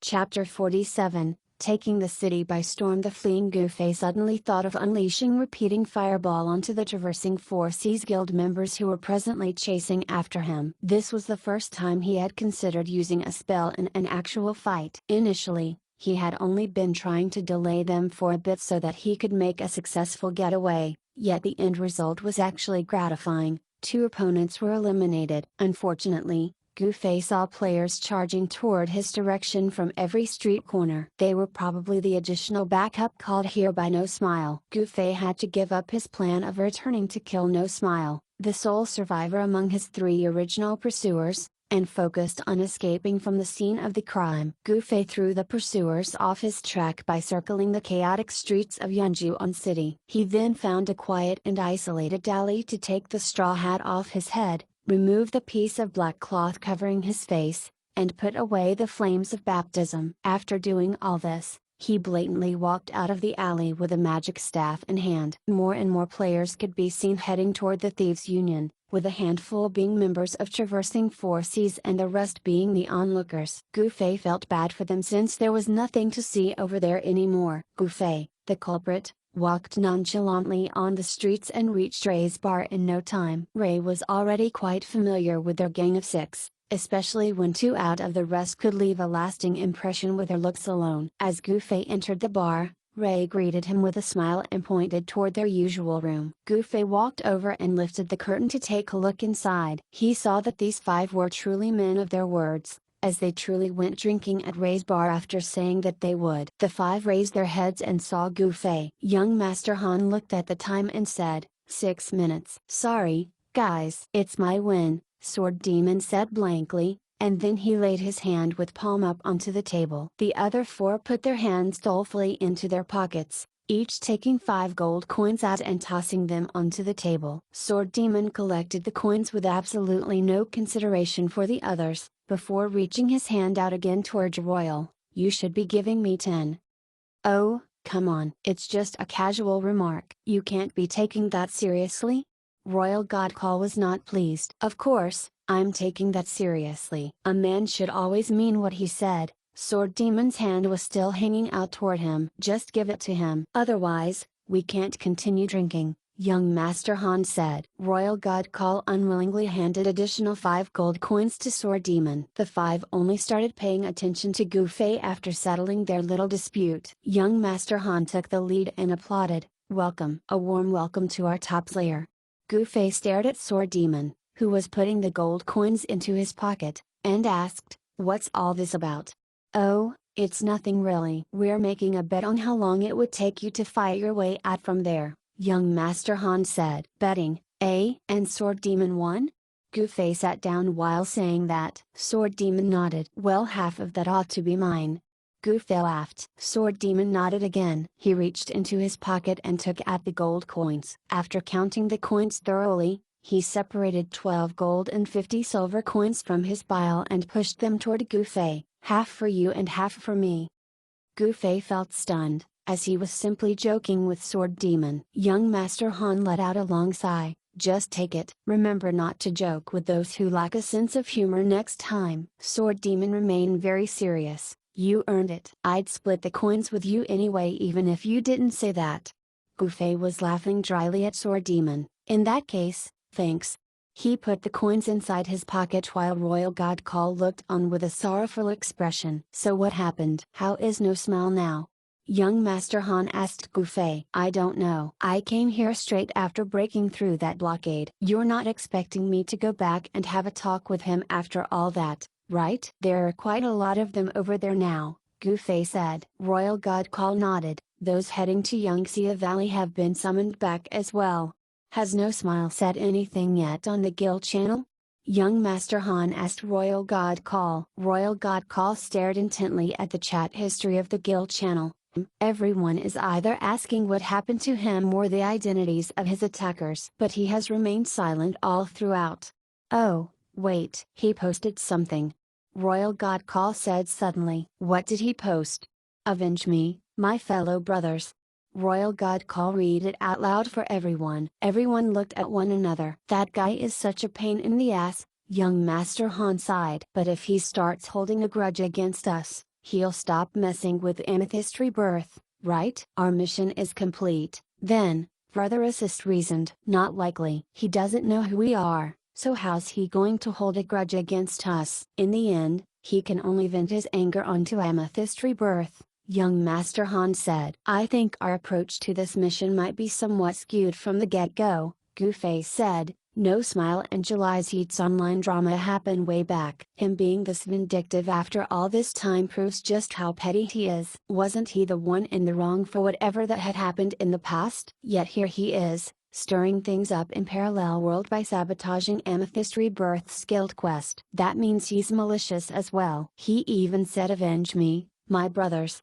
Even though we killed him 4 times already, which indicated how vindictive he is. He'll eventually become a scourge if he remains in this game. He'll probably jump out and harm others whenever the opportunity presents itself. What could we do? Kick him out of the game? That's impossible no matter how capable we are," young Master Han said. Goofy was about to share his thoughts to everyone when Brother Assist said, "Why don't we check the aftermath of the situation first before we decide on our next step?"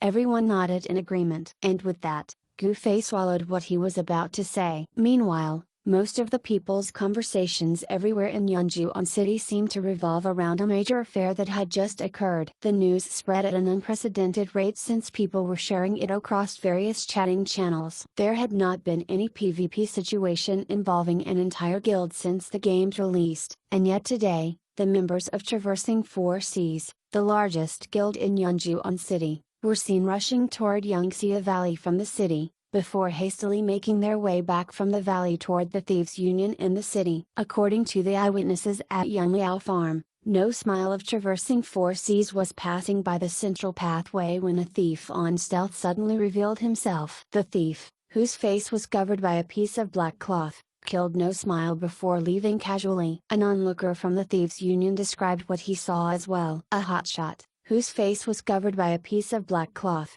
slashed No Smile to his death with a Chinese broadsword. This masked man left for a while before returning to hack No Smile again, casually leaving the fight after breaking through the encirclement formed by numerous people. Afterward, an interested player tallied the exact time when No Smile had been executed in the 2 different places, and realized that there was a connection between the 2 incidents. Combined with the fact that the slayers had their faces covered with a piece of black cloth, he came to a conclusion: This was a well thought out and organized assassination attempt that targeted No Smile. No Smile was a famous IGN, so it was not long before someone recalled the previous online drama associated with the name. Everyone learned that July's Heat was still an unoccupied IGN after searching for it in Parallel World. Although there were people who believed that July's Heat was the mastermind behind all these, they lacked solid proof as she was unavailable for questioning. This matter had caused quite a ruckus all over the city, so the ladies of Amethyst Rebirth were already aware of it. July had summoned all the members back to the guild house at the first chance she got. The others,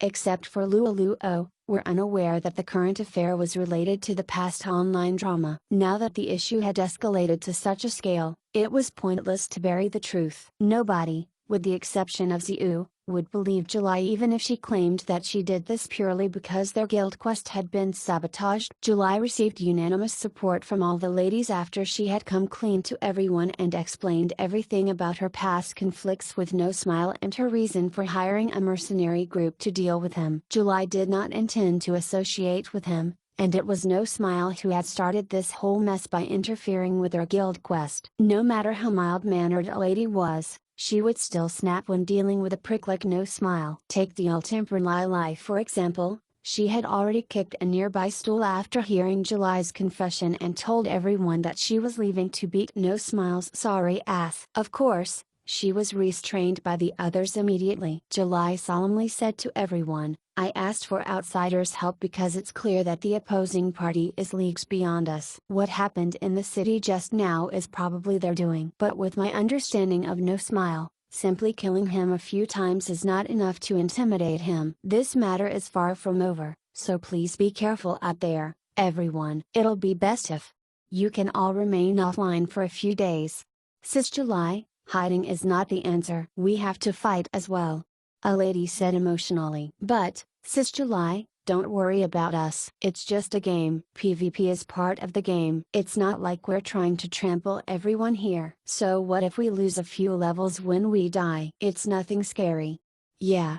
Everyone, please calm down. Luo stood up and said, "It's true that receiving a level drop after dying is not scary. But we can't just die for nothing." Traversing 4 Seas is the largest guild in Yunjuan City, with a total of 300 members. The number of level 30 players that guild has even surpasses the total member of our guild. We'd be facing high caliber players in such a kind of PvP engagement. How much fight can any here bring to the table at such standard? Everyone turned silent. Even Lai, who excelled in PvP matches in this Vermwarp, was tongue-tied. Although she disagreed with Luo's opinion, objecting right now would make things awkward for Luo. She might have a bad temper, but even she had a soft spot inside her. Seeing that nobody spoke, Luo continued, "Which is why everyone should listen to July's advice for now. Be careful out there, and avoid clashing with others. As for what comes next, just leave everything to July,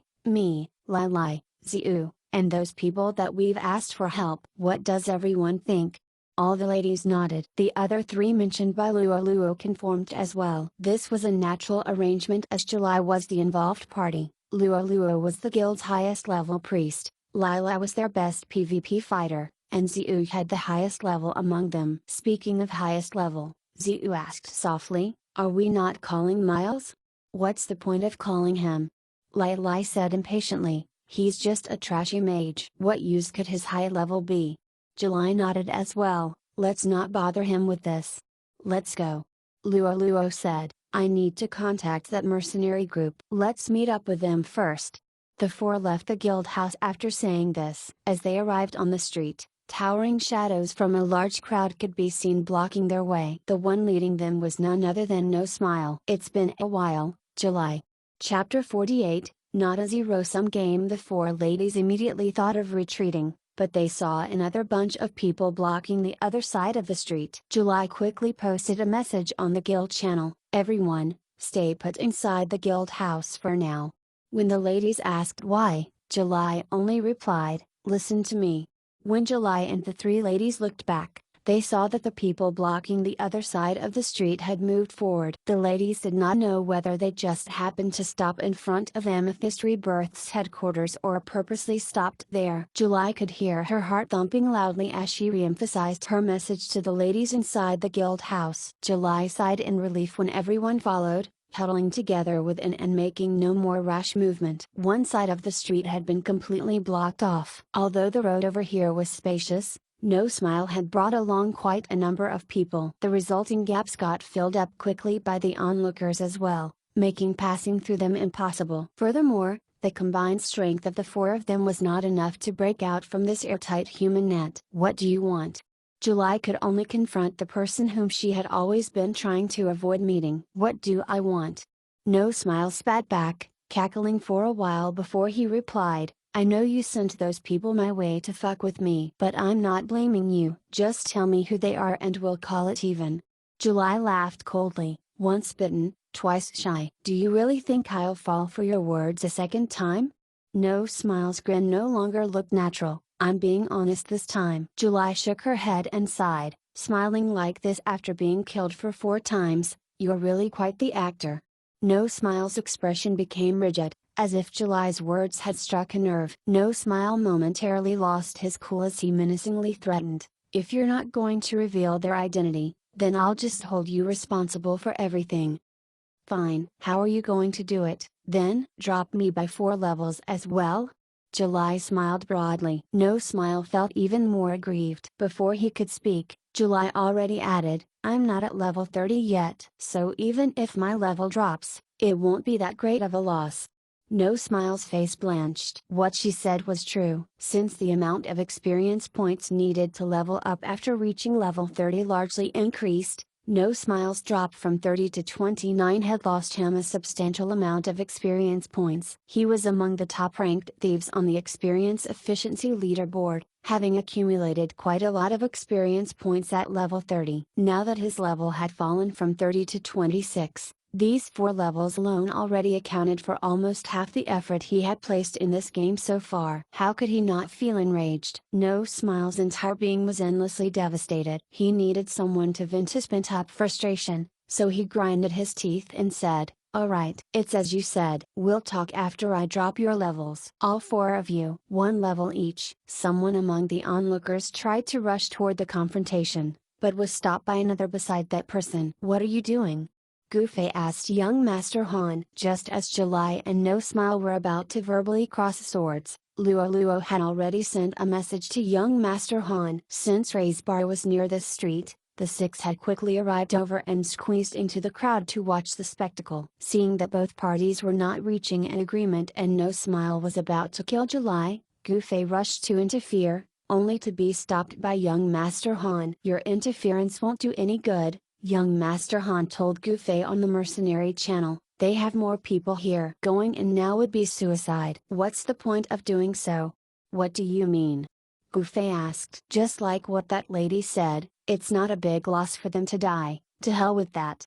Goofy shrugged young Master Han's hand off him. "This isn't a zero-sum game." With that, Goofy squeezed his way past the crowd. No Smile waved his hand and many players of Traversing Forces moved to surround July and the 3 ladies as they awaited the next order to start the massacre. "I'm giving you one last chance to think this through. Surely, you don't wish to see your sisters get killed together with you, right?" No Smile asked mockingly, as if he had anticipated everything. July might know him well, but No Smile had an even better understanding of her. "Go to hell, you lowlife." Someone refused his condition before July could even speak. Lai, who had a feisty personality, found No Smile's actions absolutely deplorable. Using that moment to interject, she quickly slammed her foot forward and executed the level 24 fighter skill Spurring Meteor, the one she had used on Goofy before. With her speed and damage boosted, she used Spurring Meteor to head straight to No Smile. "Lai!" July shouted from behind, as Luo hastily bestowed heal on Lai. When Lai rushed out with her attack, a person beside No Smile also sprinted out with a similar pose and unleashed the same skill. Since the 2 fighters collided with the same skill, Only their strength and agility stats would decide whose skill would gain priority 1. Lai Lai's opponent was clearly above her, resulting into her being hit by Spurring Meteor instead. Spurring Meteor had the additional pierce effect. This caused Lai Lai to be hurled backward, as well as dealt damage to July, Luo and Ziu who had tried to catch her. No Smile sneered haughtily at their sorry sight. He was about to issue the kill order when someone squeezed out among the onlookers and asked, "What's going on? What's with the crowd? What happened? Why did Miles rush in?" Young Masters Elite's group chat erupted, as everyone queried on their private channel. "Because this isn't a zero-sum game," young Master Han replied bemusedly, much to the puzzlement of the rest. "Get ready to fight, everyone." Royal, find a good hiding spot and prepare to snipe. Sword Demon, activate your stealth once you've covered your face, wounds. Check how long your cyclone lasts with your remaining rage, and Brother Assist, tell us the detail of that traversing 4 seas fighter. Young Master Han rapidly fired off these commands. "That fighter is Gale Force. He's one of the 4 core members of Traversing 4 Seas," Brother Assist answered. "Looks like it's about to become rowdier. Ready yourselves." "Assist Miles once he creates an opportunity for us," young Master Han asked. "What if no opportunity appears?" Royal God Call questioned. "Guess we'll just have to go back and keep drinking," young Master Han shrugged. Everyone else had no better suggestions. The haggard Gufei, who had finally managed to barge through the crowd, attracted everyone's attention. July and the 3 ladies stared at him in shock. Just as Ziu was about to call him, July covered her mouth and shook her head at Ziu. Although Ziu had no idea what was going on, she still obediently shut her mouth. "What's going on? Why are there so many people here? How am I going to get through?" Gufei feigned ignorance as he dramatically looked across to the other side. "Buddy, please step aside," No Smile said. "But I want to get over there." Gufei pointed to the other end of the road. "Look for another way." "We're currently busy with something over here," No Smile said. "What is it?" Gufei looked on curiously. No Smile did not know how to explain the situation. Should he fill him in on a grudge from years back that had spanned across games? He naturally was not that patient, so No Smile instead asked imposingly, "Have you not heard of our guild, Traversing 4 Seas? We're busy with something here, so go take a high course stay and wait." "Oh, I guess I'll wait then." Gufei stepped back and folded his arms, standing beside No Smile. Everyone immediately gazed at him once more. "The show's about to begin." Sword Demon commented on the mercenary group channel. "What show? At most, he'll just cut down No Smile again. How's that going to help in the current situation?" Young Master Han could not see any way out of this. "Quiet. Miles can see what you're typing on this channel. He might just come up and cut you up instead," Royal God Call said. "I'm not afraid of him," young Master Han said, although his heart thumped in trepidation. If Gufei really wished to send the flames of baptism his way, even young Master Han would not know how to fight back. No Smile glanced at the stoic Gufei standing beside him. He could not help but laugh as he grandly waved his arm once more. "Ignore this guy." "Do it." "Yes, do it." Gufei raised his hand as well, but his hand suddenly changed direction and went straight toward No Smile's eyes. Most people would feel terrified if someone shoved a hand toward their faces. No Smile's situation was scarier since Gufei was poking his fingers to his eyes. A wave of dread came over him and he instinctively lowered his head, raising his arms to cover his face. Gufei felt a slight trace of sympathy for him as he grabbed one of No Smile's wrists and gave it a twist. No Smile's fingers went lax and the daggers he was holding dropped to the ground. Gufei used his free hand to catch the falling weapon, quickly releasing No Smile and retreating at the base of a wall. Everything happened too fast, and even No Smile only realized that his dagger was gone after 5 whole seconds. Gufei leaned against the wall as he admired No Smile's dagger in his hand. Zephyr's Whisper. "That's some decent attack you got there. Plus 18 agility, plus 10% attack speed. It even comes with the additional usable thief skill Vanish with a 15-minute cooldown time. This dagger is nice. Let me try." "Oh, it says here skill unavailable due to incompatible job class. So it's a skill only thieves can use."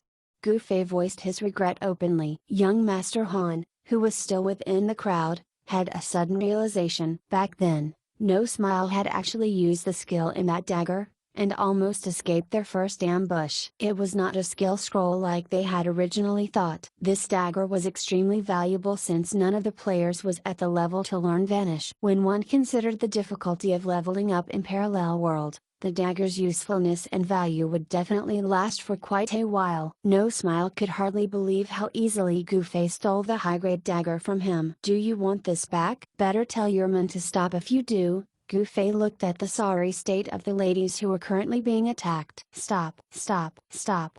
No Smile anxiously shouted. The men immediately stopped and turned toward No Smile in confusion. They had darted forward to fight after hearing No Smile's command, so they did not notice that No Smile's dagger was snatched by the person who had yelled "do it" together with him. No Smile's face was as pale as a ghost. Goofy continued to play with the dagger in his hand, looking extremely pleased. Disperse your men and I'll return this dagger to you immediately.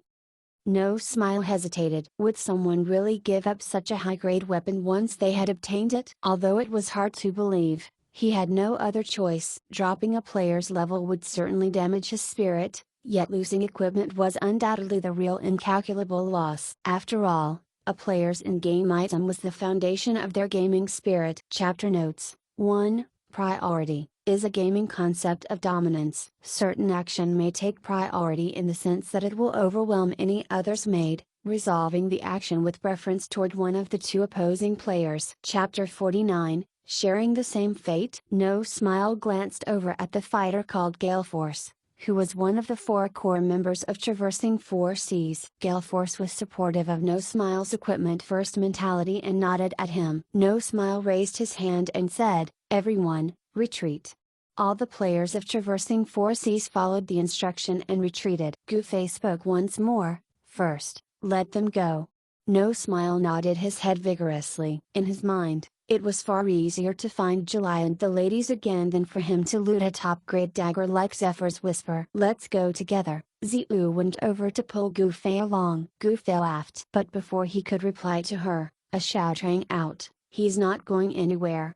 Goofy nodded and said to the 4 ladies, "You should all leave first." The Traversing 4 Seas Guild members made way for them. Goofy gently pushed Ziu, "Go on." The ladies headed into the crowd and made their leave as Ziu glanced back at him from time to time. "Head straight to the safe zone." Goofy fired off a message to her and stood there silently, waiting for a reply. "They've gotten far enough, right? Now return my dagger to me." No Smile had seen through Goofy's intentions, so he did not hurry him. Goofy chuckled once more. "Can I leave if I return you the dagger?" "Of course," No Smile replied without thinking. Goofy snickered. "Yeah, that's gonna be a no for me, dog. You." No Smile was livid. "Things won't end well for you now that you've lied to me." Goofy beamed. No Smile was momentarily stunned before angrily saying, "God damn it, we've got a spy."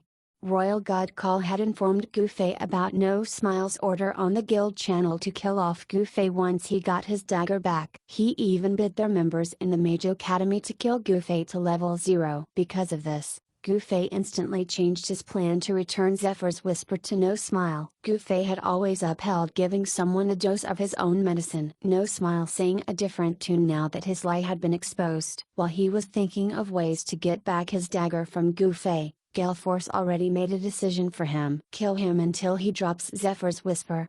Galeforce yelled, immediately throwing a punch straight out using the skill Spurring Meteor. Goofy unhurriedly lifted his arm and stuck his magic staff straight out, not bothering to dodge. Galeforce was quick, but Goofy was quicker. Goofy seemingly held the stick in place rigidly as Galeforce ended up crashing straight into it chest first. Goofy raised his staff for a purpose. He was aiming at the acupuncture point on Galeforce's torso. Goofy's meager strength would not make much impact if he were to attack his opponent's acupuncture point himself. But it was different in this case since Galeforce had propelled himself toward Goofy with his strength. Although Goofy's arm recoiled from the impact, Galeforce still had the wind knocked out of him, with his upper body going numb. Isaac Newton's third law of motion: for every action, there is an equal and opposite reaction. Unfortunately, the average players could not hit with precision like Goofy, much less knew where the acupuncture point for the torso lay. Hence,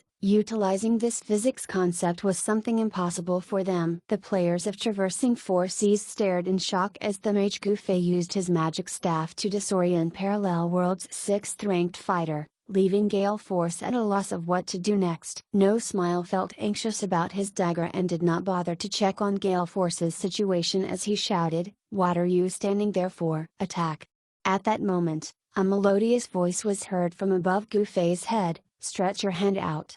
The abodes in Parallel World had no flat roofs but tiled roofs instead. Gufei saw a face peeked out from a nearby rooftop, looking as pretty as a flower in bloom against the red tiling. An arm waved up and down from the rooftop as it neared Gufei. Everyone gaped in shock except for Gufei. He raised his hand and jumped, clasping onto this person's arm. With a jerk from that arm, Gufei instantly stepped on the wall to propel himself further upward, using the momentum to clear the necessary height. The two coordinated well and Gufei easily flew up the roof. "You're pretty strong." Gufei laughed. If this were in reality, this lady would not have been able to pull him up the wall. "And you're pretty agile yourself." Zizuyoshin helped Gufei up as he had landed half sprawled on the rooftop. Although his clearing of the wall's height had seemed effortless to the many players below, Gufei actually put his all into that wall kick to prevent himself from falling down. Hence, his strength was drained halfway up, resulting into him landing inelegantly on the rooftop. "Let's get out of here."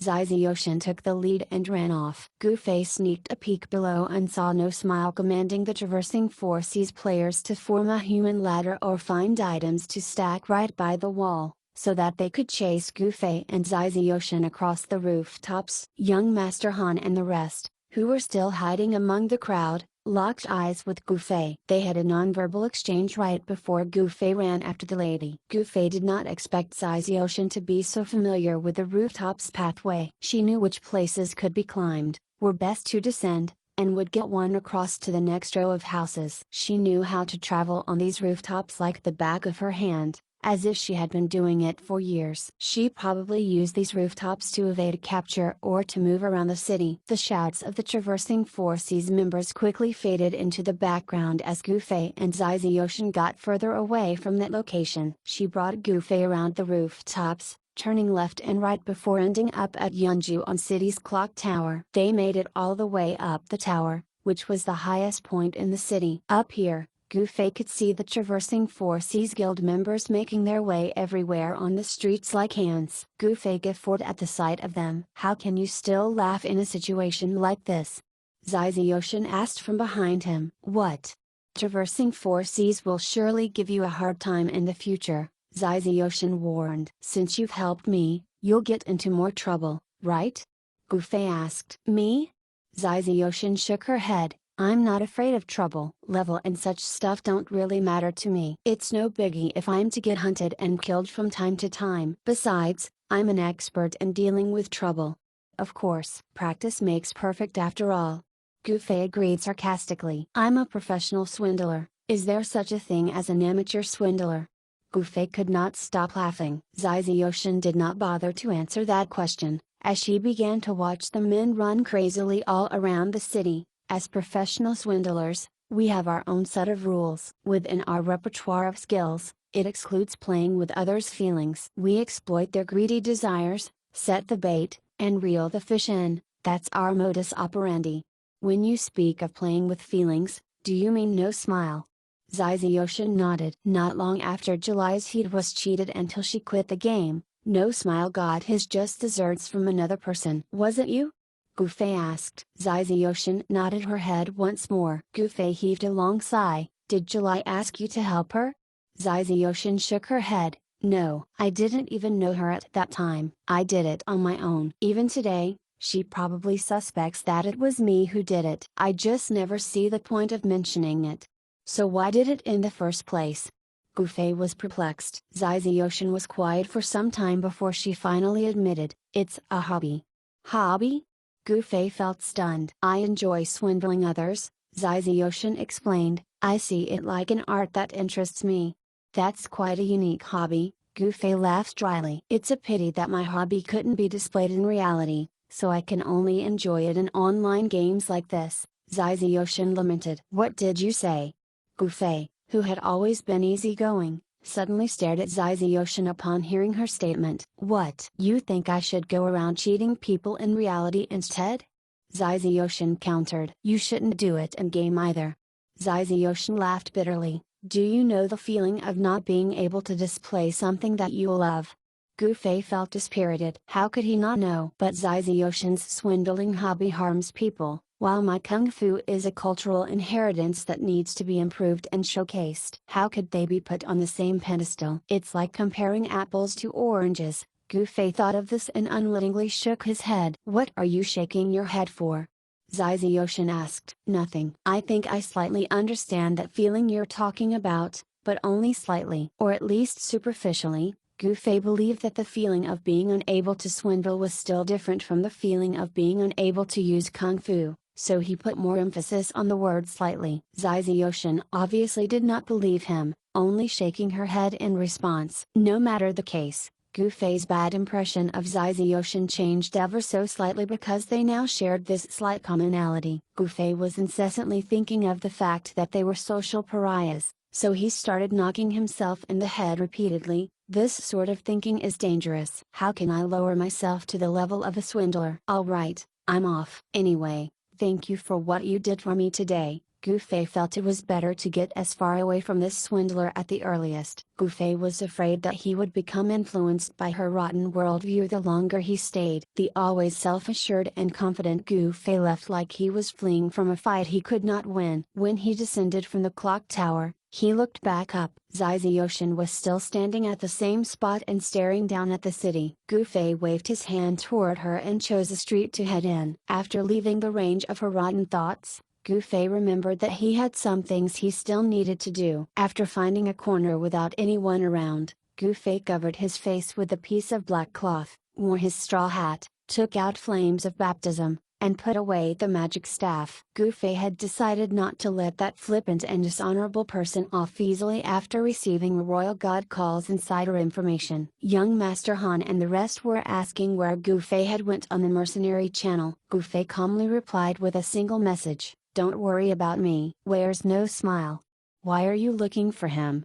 Young Master Han asked. To kill him, of course.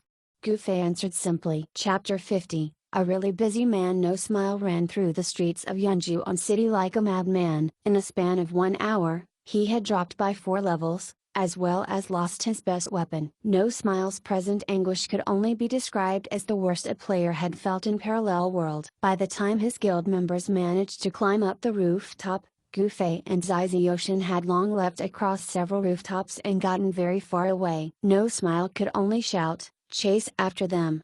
This was followed by everyone running like headless flies in the general direction. Eventually, many guild members lost their patience running around in circles and gave up. Some left Yunju City to grind levels once more, a few picked up a quest along the way and did that instead, and a portion even ran straight into a safe zone to log off, saying the excuse of having something important to do in reality. In the end, this was a vermouth through and through. The guild members thought that there must be benefits to gain first from doing certain things, even if they were running errands for the core members like No Smile. However, these members barely had a taste of these so-called benefits, so they naturally would no longer listen to his orders even with his high position in the guild. Everyone had initially treated this event as a guild activity that they must participate in, so they all willingly helped. But after seeing that their participation did not produce any amount of success, many no longer wanted to waste their time helping No Smile except for his ride-or-die buddies. No Smile led his buddies through the streets and alleyways in search of Gu Fei, constantly asking everyone on the guild channel for information. At first,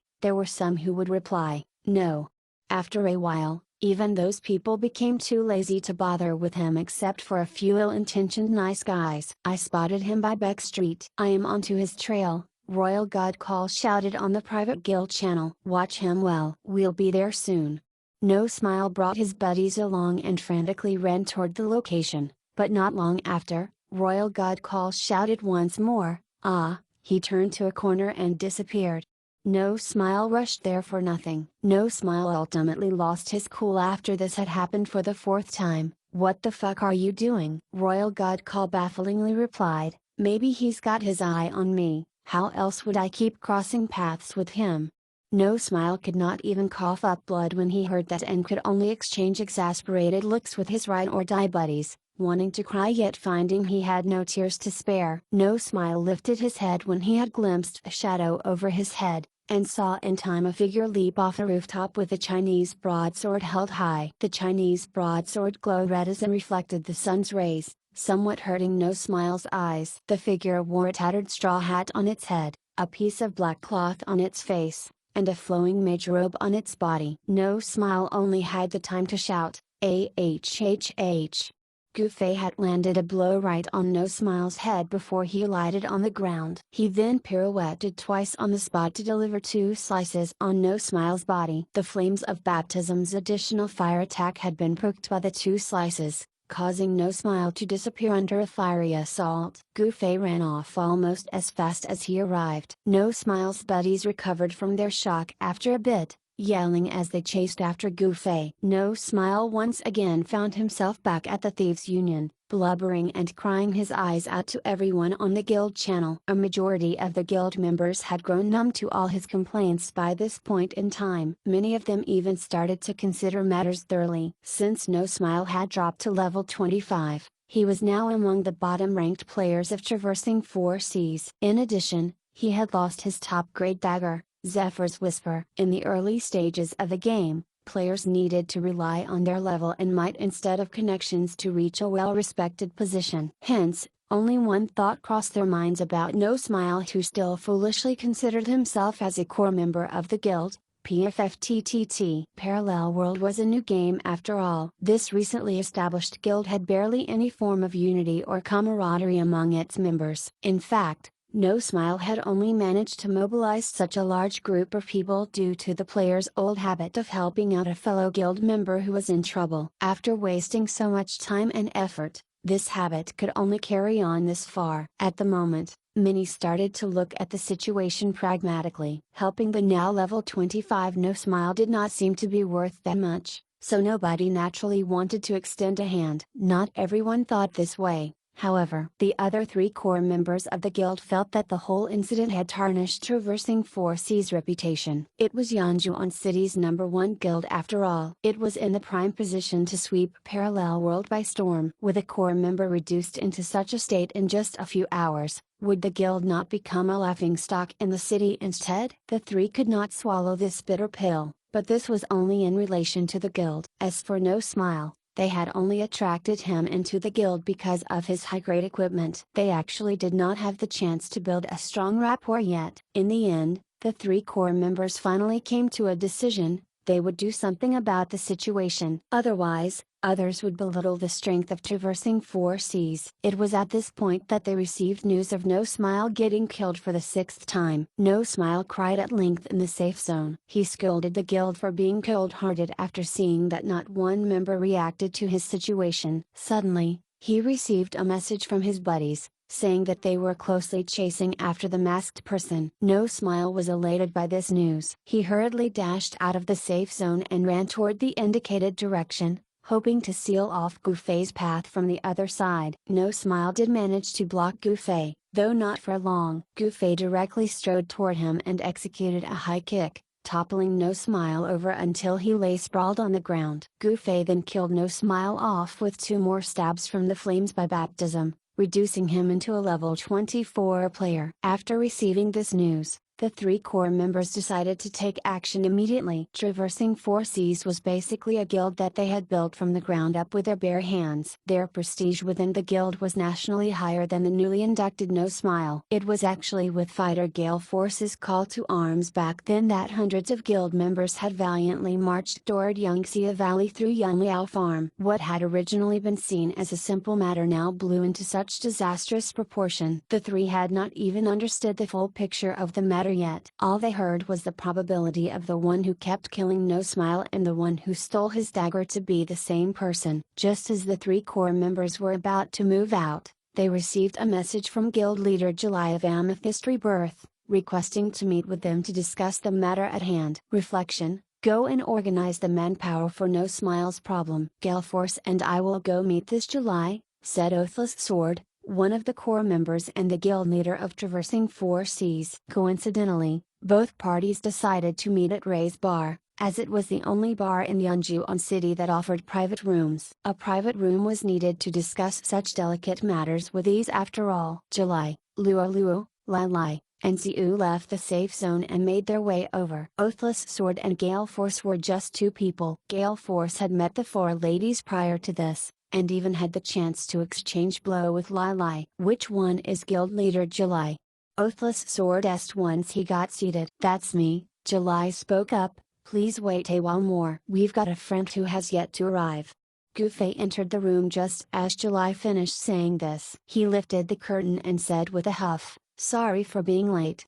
Having to kill people and participate in negotiations all at once, Gufei was quite the busy man today. Just as Gufei entered the room, Oathless Sword received word that No Smile had been cut down for the 7th time. He was now at level 23. Oathless Sword could not be bothered with this news right now as he stared at Gufei. And who might you be?